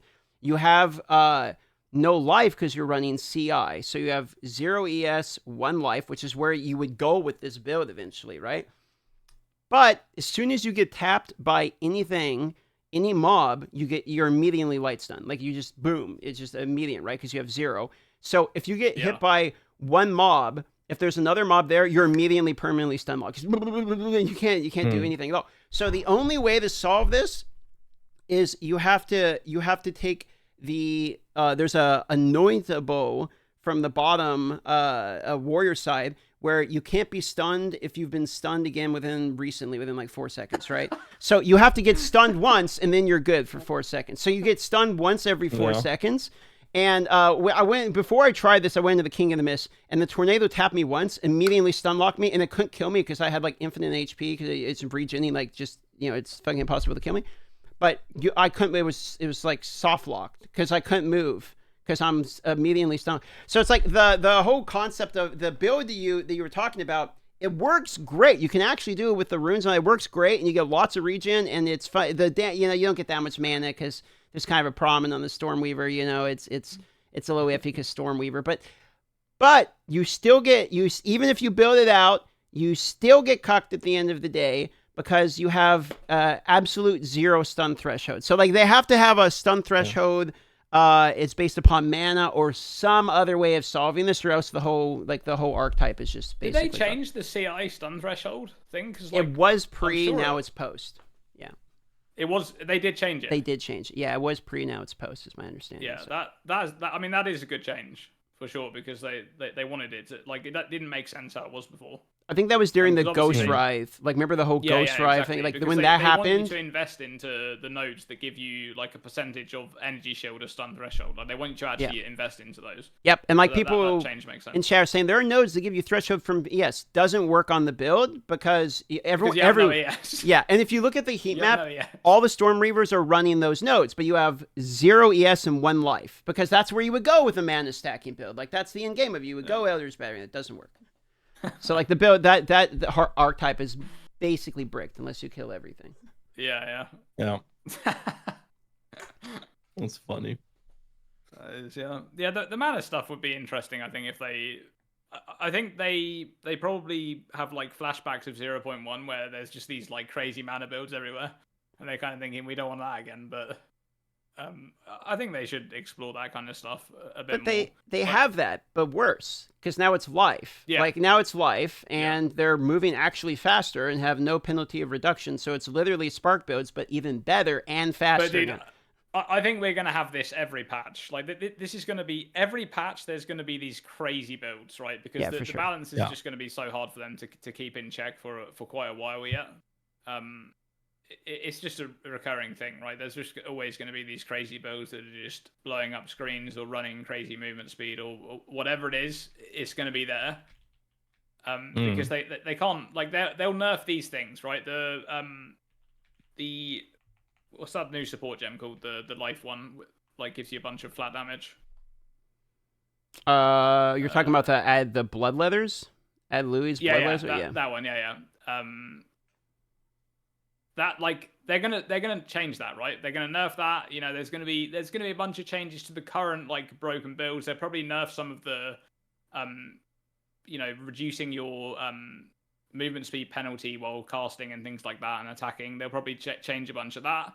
But then next patch, people will work out something else, and there's gonna be like another 3 like breakout builds that are just going crazy, and they'll probably be even more broken than the last ones. And that's going to be a thing in PoE. Like, get used to that. That's going to be a thing for pretty much every patch for a long while, yeah. Because balance is so far out right now that it's just it's uncontrollable for them.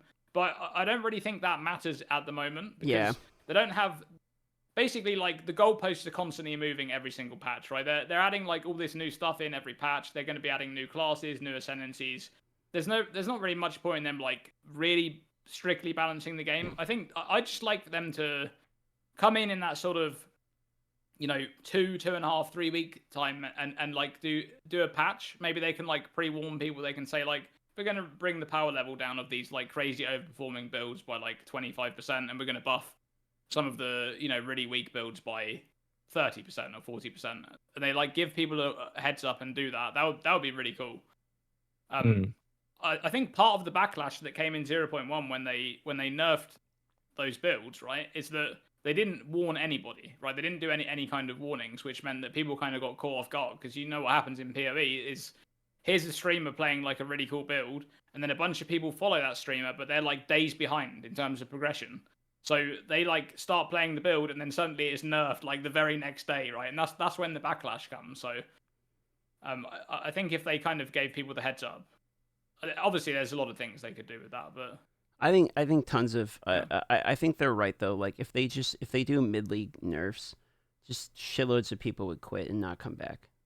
Like I think that they're just right about it. Whether we could argue whether or not it's better for the game, and you know, we'd have our opinions on that, but I think the reality is they don't want to like destroy the builds that people are going to copy paste, because like look how many people play Deadeye, right? And how many of those people playing Deadeye you think are playing Deadeye because they just copy pasted what they think would be like, this is an efficient starting build. I played Fubgun's build this league also at one point, so like I totally understand. People want to have like, I just want a cozy starter, I can get to the end, get my gear. If you nerf the, what was it, 60% or whatever it was of people that are playing Deadeye on start, like a week after the launch, when those players are, you know, giving the maps and just starting to like grind a bit, like, you think they're gonna redo it all? No, they're like, fuck it. I think that people need to remember, specifically for us blasters that plays the game an obnoxiously unhealthy amount of hours, specifically to streamers, I think that what we need to do is really keep our feet on the ground when we talk about these topics, because like the reality is the vast majority of the player base, they are not at end game maps within 2-3 days of play, and they finish the campaign after a week of playing the game. Some people even spend 2 weeks because of limitation of time and the fact that when they do play, they don't go as fast. So I think it's really important to keep both feet on the ground. So when we say, oh, let's nerf something 2 weeks in, you know, make a mid-league nerf 2-3 weeks, the casual player base, a lot of those people, then like they just started mapping with their build at that point. And if the game is then saying, hey, we're gonna nerf this, and then all of the streamers go like, oh shit, this is bad, look at this new OP thing, it's a new class, just level a new character. The guys that were going for that first thing, they haven't even reached the point where that is good yet. And now they're being told that what they're trying to do is now shit, and they've just wasted the last couple of weeks of game time and have to make a new character. They're just going to quit. And I think a lot of us streamers are very often neglecting that reality. And I think it's really important that we keep that we need to keep that fact in the back of our heads when we talk about these things, because it's very easy to forget about these things. And I know all three of us and many others of our friends and whatnot, we do our best to see the game from a casual player's perspective, but it is very hard, and we don't always succeed in it. We always make, like, we're human after all, like we make mistakes, and it's very easy to neglect those things. I mean, just a quick little reference to, I made a crafting guide recently, and I started using terms that only PoE1 veterans would understand. And my comments were filled with, I don't know what the fuck this guy was talking about in this 30-minute video. So I was like, oh, right. That I can't say the word slam. Well. I have to explain. Yeah, you have to explain what the fuck slamming is. So then I made a big video where I took it down to the core, and that was a very successful video. But I mean, the same thing goes to the topic of talking about mid-league nerfs. We tend to completely forget about those things, and it could be something simple that is very impactful for the casual player base. And I think it's really important to not forget about those things. Yeah. Yeah, 100% agree. I mean, the only reason why I would want them to do that is because I think it progresses the early access like development cycle for them, because they get more information faster, which I think they are lacking a bit at the moment. It feels like they bring in like a big sort of content dump, and then they only get this like one big spike of feedback all at once, and then rather than having this like slow kind of cycle of here's some good feedback, we iterate on it like over and over again during a patch. It might be like 2 times in a patch, once right at the start at the launch, and then once in like a mid-league patch where they address some of the concerns and whatnot. But yeah, no, I completely agree with that, and especially like in regards to PoE2, there are a lot more players that are playing more casually, so it's attracted like a lot of different players. So I think that's a great point. Well, you can nerf it. It's just you can fix the outliers. You just got to do them every league as opposed to like every week. And because then you're playing fucking whack-a-mole, or they would have had the whack-a-mole, the Deadeye the first week, and then the Blood Mage shit when it showed up the second week. And I mean, what's the third mega build that people are playing right now? Those are kind of the two that immediately come off the top of my head. Well, if you had to say, other than Blood Mage Spark and Roa Deadeye, what's your third most played like Giga farming build that people are playing right now? Oh, the Lich crossbow tech, the Lament. The Lich Lament, yeah. But I mean, they That's are cool build, making immediate changes. It is, yeah. But like, they are making immediate changes to things that are not really working as intended. So they don't nerf things that are like, oh, this is an outlier in terms of performance, but it's like this has a not intended mechanic functionality, and it's just absolutely wild. The first reference that comes to mind is they've fixed part of it. It's the lingering specters. So a quick TLDR on that is that if you spam weapon swap, your specters on each weapon swap, they linger and are attacking for a few seconds, but they don't exist. Yet they are there for a few seconds. So you can have 2 armies of specters and just weapon swap 24/7. So if you spam weapon swaps, I hate it. I didn't play it because I couldn't stand the playstyle. Allscrix, for example, fantastic guide creator for that matter, fantastic. He very much likes that, and it is by like genuinely the best way to play it. But you have to spam weapon swap 24/7.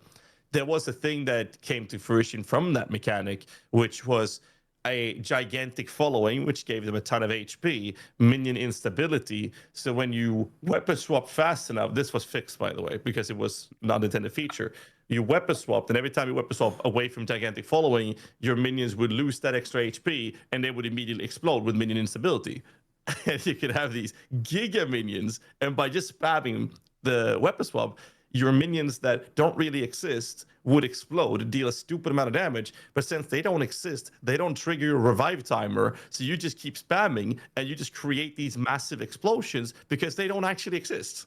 So that's obviously got nerfed. The lingering still exists at the moment, but that was fixed, right? But that is an unintended feature or mechanic that is working in the game, compared to Deadeye being a really big outlier in terms of performance. The Lament literally a big outlier in performance. Like it's a bit different, right? And when they see these things, they actually fix those unintended features very quickly, compared to, hey, this build is an outlier in terms of performance. It's been out for 2 weeks. Let's nerf it now. But if they do that, they lose the player base. So I think it's important to separate the two topics. Also, like the minion thing you're on about, like maybe that may be causing like server issues or whatever, right? So I think that those kind of things that they're probably gonna address this. That was actually crazy. Yeah, I saw that video. It was great. We had another bug that I played on stream for 2 hours before they fixed it. If you clicked your skeletal warriors to add more spirit reservation for warriors whilst weapon swapping, you could summon 1,000 skeletal warriors, which would fuck up performance. I saw that. Belief. So if anyone had bad performance this league and was lagging, I want you to realize GHAZZY is the one to blame. We point at the minion Andy and we say, thank you, GHAZZY, for ruining performance for every single player in the entire... Okay, they did fix it within a few hours, okay? Mm-hmm. It was fun for a few hours. That was pretty But we actually had 1,000 skeletons. It was crazy. The performance was horrible, but it was cool. That was a good clip. I saw that one, yeah.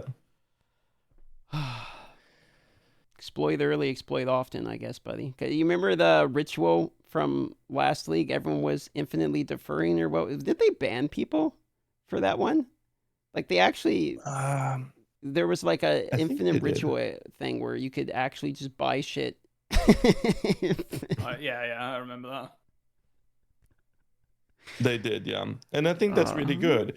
When there's like Chris Wilson again said that the integrity of the market is extremely important, because as soon as that gets compromised, a lot of people will dislike playing the game, or they will lose interest in the game. Last Epoch's initial launch had gold duping, and it killed the player base a lot. PoE has had multiple times of duping and stuff like that, and other unintended features and exploits and bugs. The difference is that PoE has always been very, what's the word, ruthless in terms of how they behave with these things, how they respond to those things. Sure, someone did it a couple of times, whatever. Someone is clearly abusing it, they get banned, like straight up. Doesn't matter if you're a streamer. We've had streamers who got slapped on the wrist for these things, and they will ban your ass for it, because it's all about keeping the integrity of the market the best they can.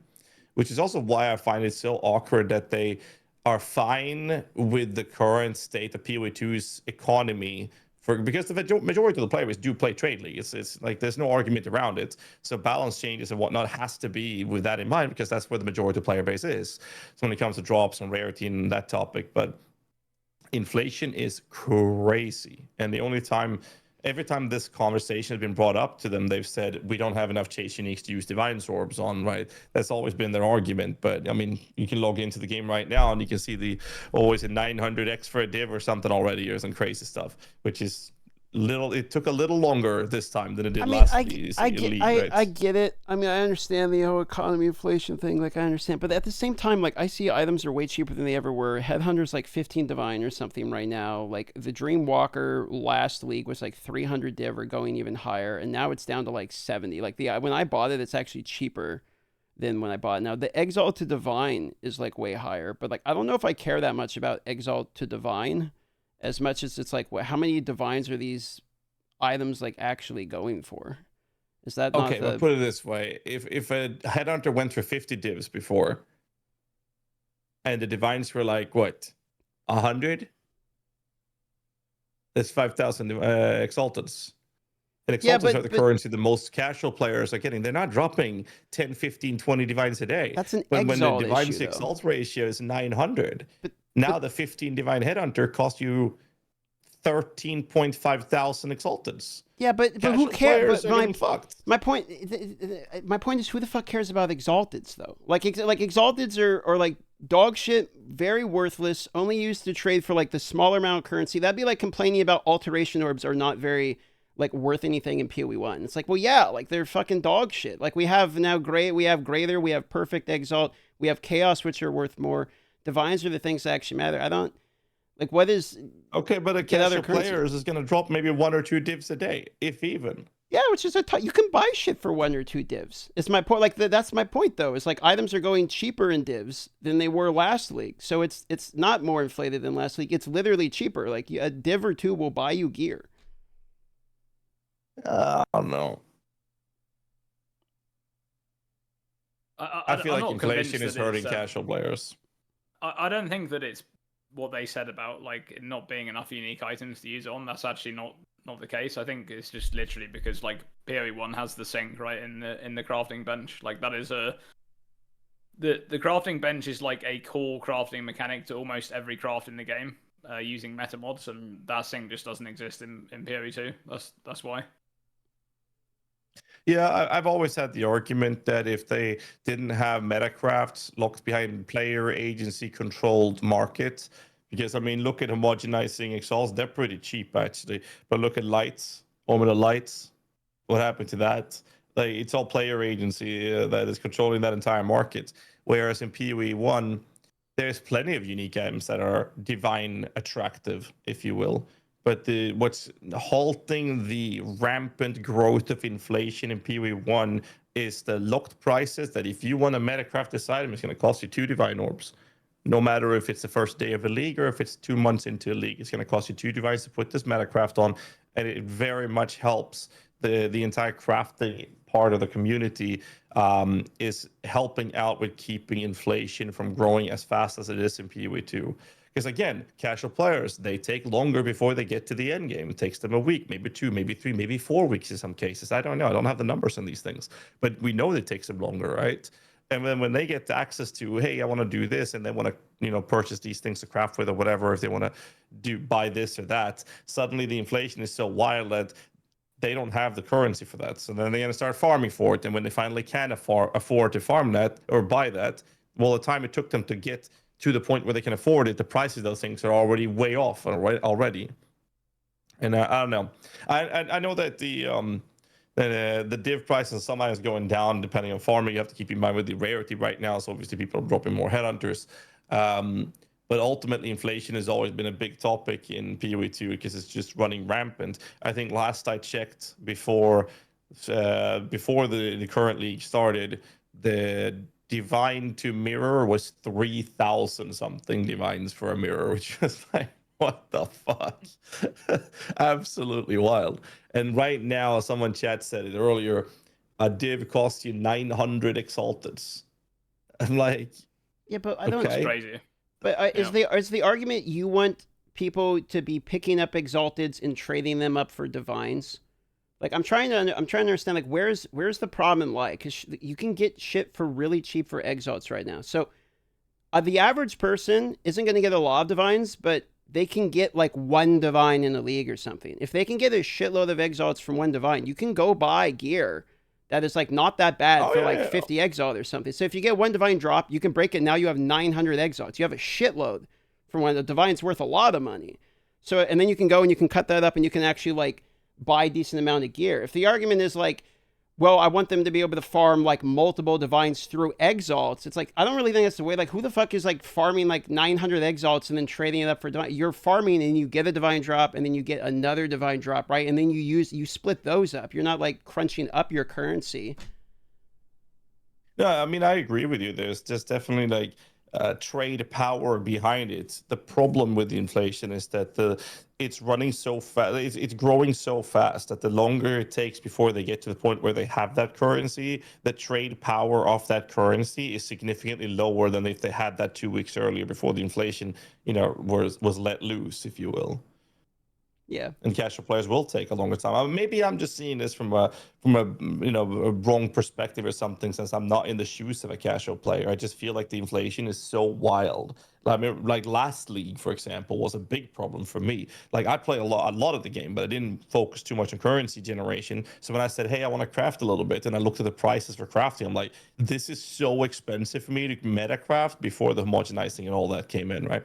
It was so expensive to craft that even someone like myself, who's, I would say that I'm kind of a blaster gamer, I play a lot, I was gate kept out of it because I couldn't afford to craft with it. I would have to farm, a day or two to get the money to be able to enter the crafting realm of the game stage at that point. And I was like, how do casual players even start to consider the idea of going into that part of the game? It's completely gate kept away from them.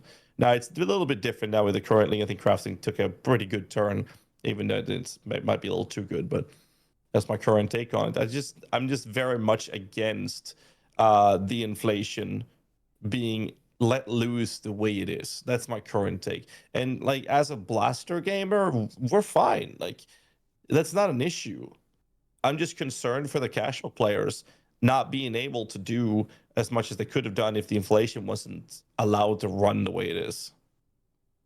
Like PoE1, inflation kicks in because of value of holding divines early, so they go up to like 100 chaos very early, and then they kind of stay there for a long time. And then depending on market and meta farming strategies, whatever's the best, they bounce up. We've seen them up to 200. We've seen them highly down to 15, but that's an outlier. And it's like it feels like it's more controllable, and a lot of that is it's not growing so fast due to the benchcraft for metacrafts.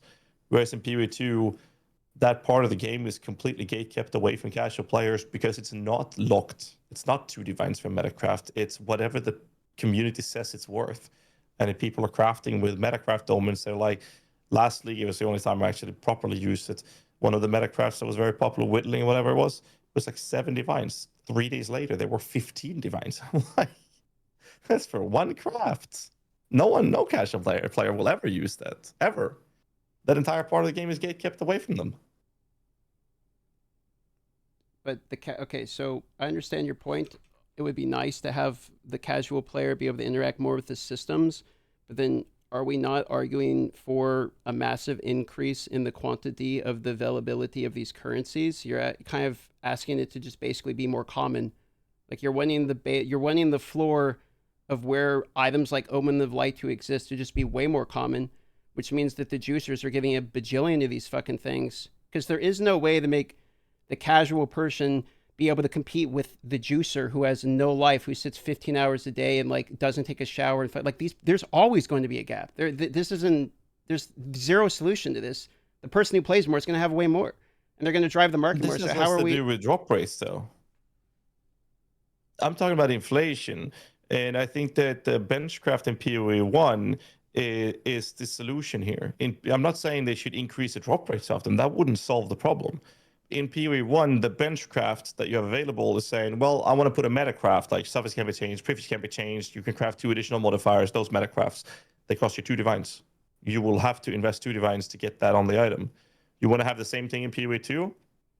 It's completely up to the players what that craft is going to cost the US player. I agree with that, but yeah, I'm 100% on board with the metacrafts. I think actually having like a way of locking that out to divines or some sync there would be nice also, but I completely agree at that point. I don't think that though makes Exalt to Divine ratio suddenly suddenly change.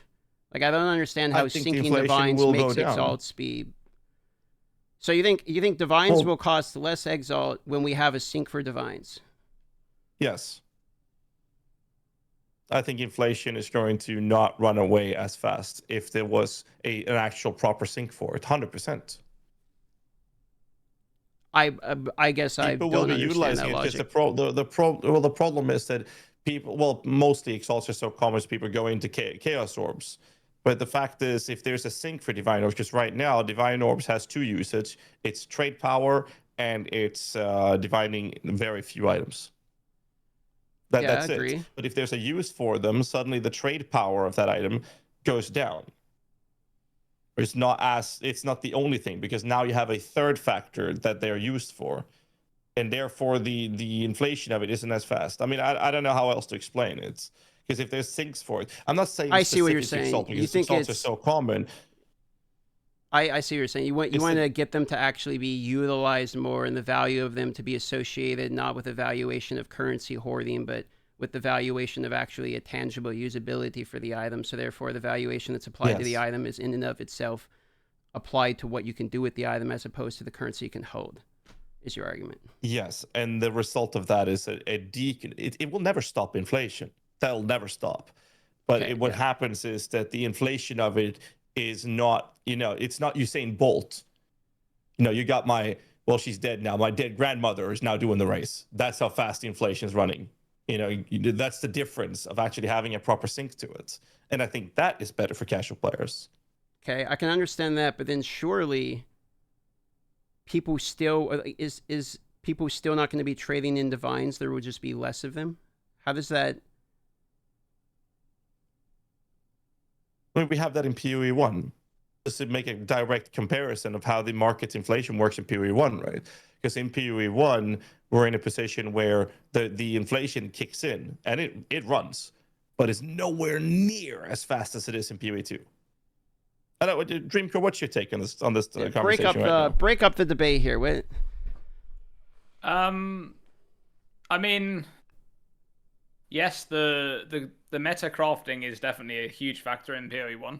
Like that is definitely a big thing. I don't really know how they would implement that though with the PoE2 crafting, because it feels like they would basically have to somehow implement the Divine Orb to be used with some of the current crafting methods. Like they would have to make it get swallowed up when you're using one of the omens or something that you currently use for crafting, right? Which wouldn't really work because all of those omens are tied to specific currencies to make them do something specialized, like Omen of Exaltation or homogenizing Exaltation. Divine Orb isn't used in any of that stuff, right? It's just not only for the trade power to buy the omens is the only part of it, right? Yeah. Which is player controlled. Right. But yeah, exactly. But what you said before is like in PoE1, you want the Divine Orb for its exact use of the crafting bench, because it's like it's not only that it's a crafting mechanic, it is the crafting mechanic. Like it doesn't really matter what crafting method you're using for like any type of item, you almost always need meta mods to get that finished item. So that's, but yeah, I don't know how they would implement that in PoE2, because it feels like they already, like, especially in this patch, right? Going from like 0.2 to 0.3, they basically just added everything you ever need ever for crafting. Like it's all there now. They went Pretty from much. 0 to 100 real quick there, right? Yeah. So, yeah, I don't know. Like, I also don't really see that what they're saying about the uniques. Like, yes, it would do something. Like, having more uniques would do something. Like, more uniques that people want to divine, especially the ones that actually are really meaningful when you divine them, right? Like, you know, something like Mage Blood in PoE1 is a good example, right? The difference between 2, 3, 4 flasks is huge. Brass Dome is another great example, right? You know, you don't want a 1% max res Brass Dome. That's terrible. You only want 5%, or you're not wearing the body armor. So yeah, like those things would be useful. To have those things in the game that people actually want to use divines on. But I still don't think that alone is not enough. It's the crafting bench that really like solidifies it in PoE1. Those meta mods are they're just core to everything in PoE1. Like the whole game would fucking fall apart without those, right? Yeah, no, I'm on. I think we're we're all on the same page. Like metacrafts would be definitely a nice addition to the game. Like that is something that is missing 100%. I agree. No argument there. But do you think, like, does PoE2 crafting need meta mods? Like, I think they already basically have like meta mod solutions in the game with the crafting systems they have now. So that, like, yes, I mean they can add more stuff like that, and they obviously are going to add more stuff like that, right? We only have like one league mechanic in the game that added the crafting. We have like some core omens and some you know, abyss omens, and I'm sure other mechanics will add their own types of omens. Like, omens are basically their solution to meta mods in PoE2. Yeah. But yeah, I don't see like we're not really going to have like a crafting bench that performs the same thing in PoE2, because that already exists. It's already a thing. So I mean, we have meta crafting in PoE2. It's just that they come in the form of omens. Yeah. My problem with it is that they are not a divine sync that is locked because it's player controlled. How much did Omen of Light go for? Like 50, 60x in the early stages. Is way more now, but like that's the pricing rate. It's all player controlled. I don't know. I just want there to be a sync for it to halt the rampant growth of inflation. There also needs to be a proper Exalt sync for that matter as well, because Exalt's devaluation is running rampant just as fast as the divine orbs are running off in the inflation state as well. So you have like Exalt is divine inflation, and you have Exalt devaluation happening at the same time, which is why we have an early stage of the game is Exalts being the main trade power, then it becomes divines, but then Exalts lose their trade power almost entirely and becomes, well, Annulled Orbs for other reasons, but Chaos Orbs, right? So then we slowly shift into a Chaos Orb and Divine trade market. And it's a bit awkward to get used to, because in PoE1, it's always Chaos Orbs or Exalted Orbs. Oh, sorry, Divine Orbs. They used to be Exalted. And I just want there to be... I need sinks to be there to halt the inflation. I feel like that would be so much better for the game personally. That's kind of like my take on the debate we've been having here. I can understand the Seek argument. I feel like the issue is related to the ratio of drops. Like Exalts to Divines, there's an insane difference in drop rate. Then Divines to like Omen of Light, there's an insane difference in drop rate. So I feel like a sync would help remove them from the economy, but surely that doesn't do anything for the ratio of them coming into the economy. I mean, that's why inflation will never be stopped. It right, will happen no matter what. but having sinks will decrease the ever accelerating factor. So in the early stage, people aren't doing juicy farms where they're dropping tons of it. As time progresses, more and more people are doing the farms that generate more of these drops, which will accelerate the inflation. And the more casual players, they're not there in the start. They're there when tons of people are generating these currencies and it's entering the market. But without there being a sink, they're joining in when the inflation is already flown to the skies, right? Yeah, That's kind of like my take on it. Yeah, I mean, I here's the thing: if GGG fixes this, they're the smartest person on the planet, because I haven't seen real life inflation get solved yet. I'm seeing houses go up like fucking crazy. So, if someone has the solution to inflation, I would love to hear it personally.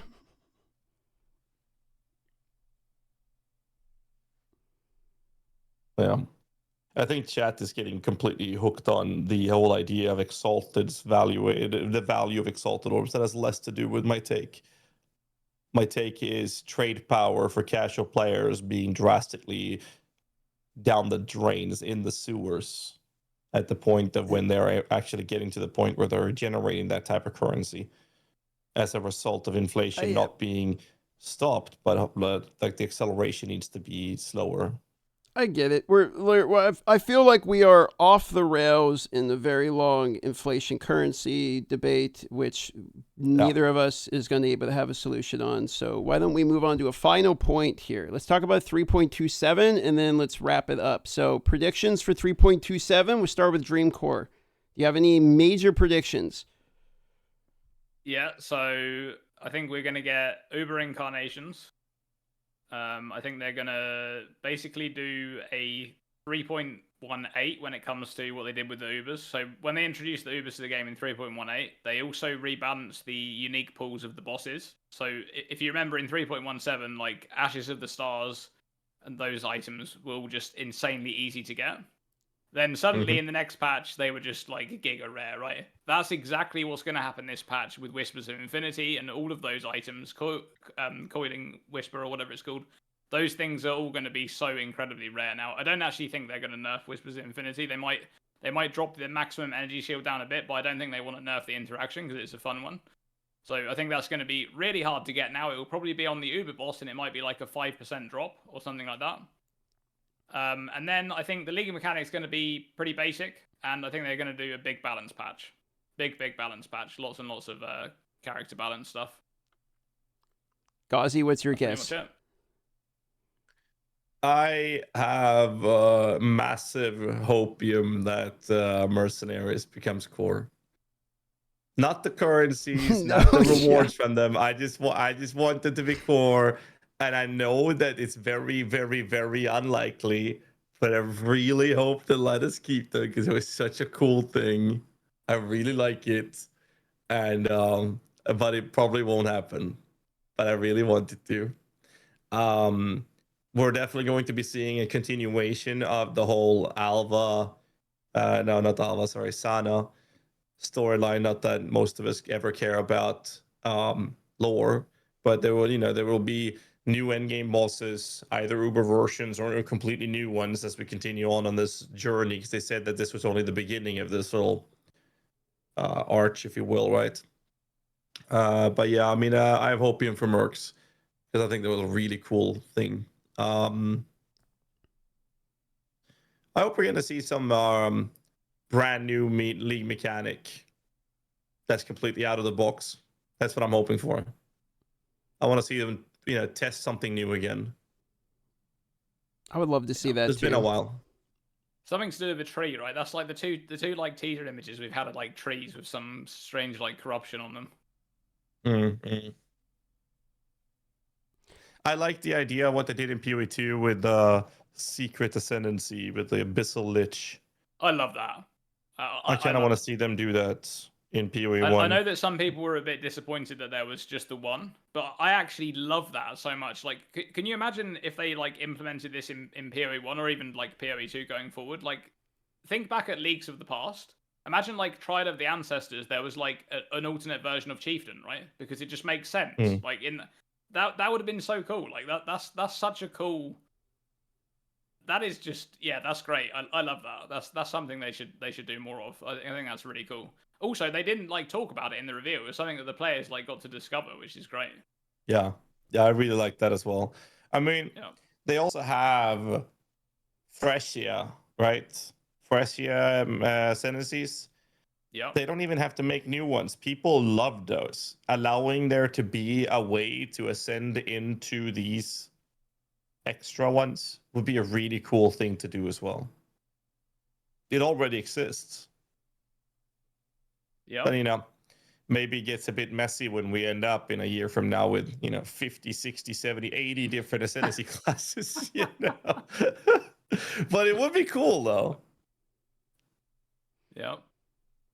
I'm just hoping for a new league mechanic minigame. I think Dreamcore's right that it's going to be a fairly basic league mechanic, but I hope it's not just kill mobs thing. I'd like to see something, kind of out there like they did with Settlers.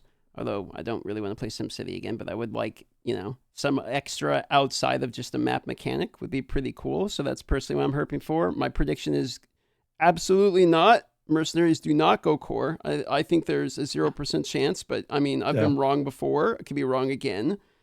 Outside of that, I don't know if we're gonna see a huge league balance. I feel like they did a lot of focus on this PoE2 league, and I wonder how much that actually gives them the time to like prepare a giant balance patch. So I'm gonna guess maybe some balance changes, but nothing too crazy.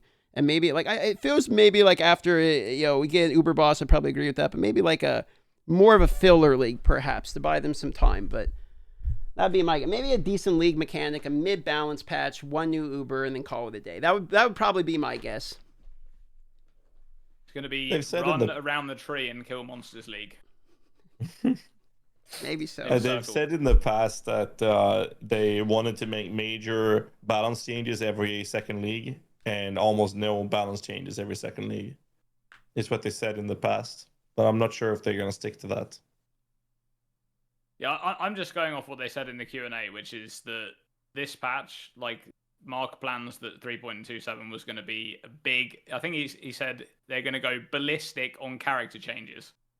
Was his words? Oh shit! I missed that part. Okay, well then, if it's the word ballistic, you missed my last video, dude. That's the big drop there. I haven't seen your last video yet, so yeah, obviously I missed something. Oh shit! More React Andy content. React Andy incoming. That's you, Dreamcore. Every time you post a video, I'm like, okay, can I make content out of this? This is fantastic. We gotta watch this on stream. It is so good. Very good. You're feeding us. It's really good stuff, man. I really like it. Nice work. Let me pull up the link here to the channel. Go subscribe to our boy Dreamcore GG on YouTube. You guys got any last points or anything? I know Dreamcore, you got to go. We've probably been here like over 2 hours at this point, so it's about time for you to head to bed. It's late for you, right? Isn't it like 10 p.m. over there? Yep. Yeah, come out for 10. All right, here's a link. Subscribe to the man. Last chance for anything else before we wrap it up. Any last points you want to make? Now, Dreamcore, give yourself a shout out. Where can we find your content? What do you expect to make leading into PoE1? Yada yada. Just go for it.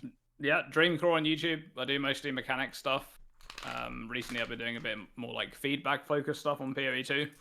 So I'll be doing the normal like league lead up, talking about any new mechanics we have revealed, new uniques, things like that. And yeah, more of the same really after league launches. I just hope it's a banger PoE1 league. All right. Well, sounds good.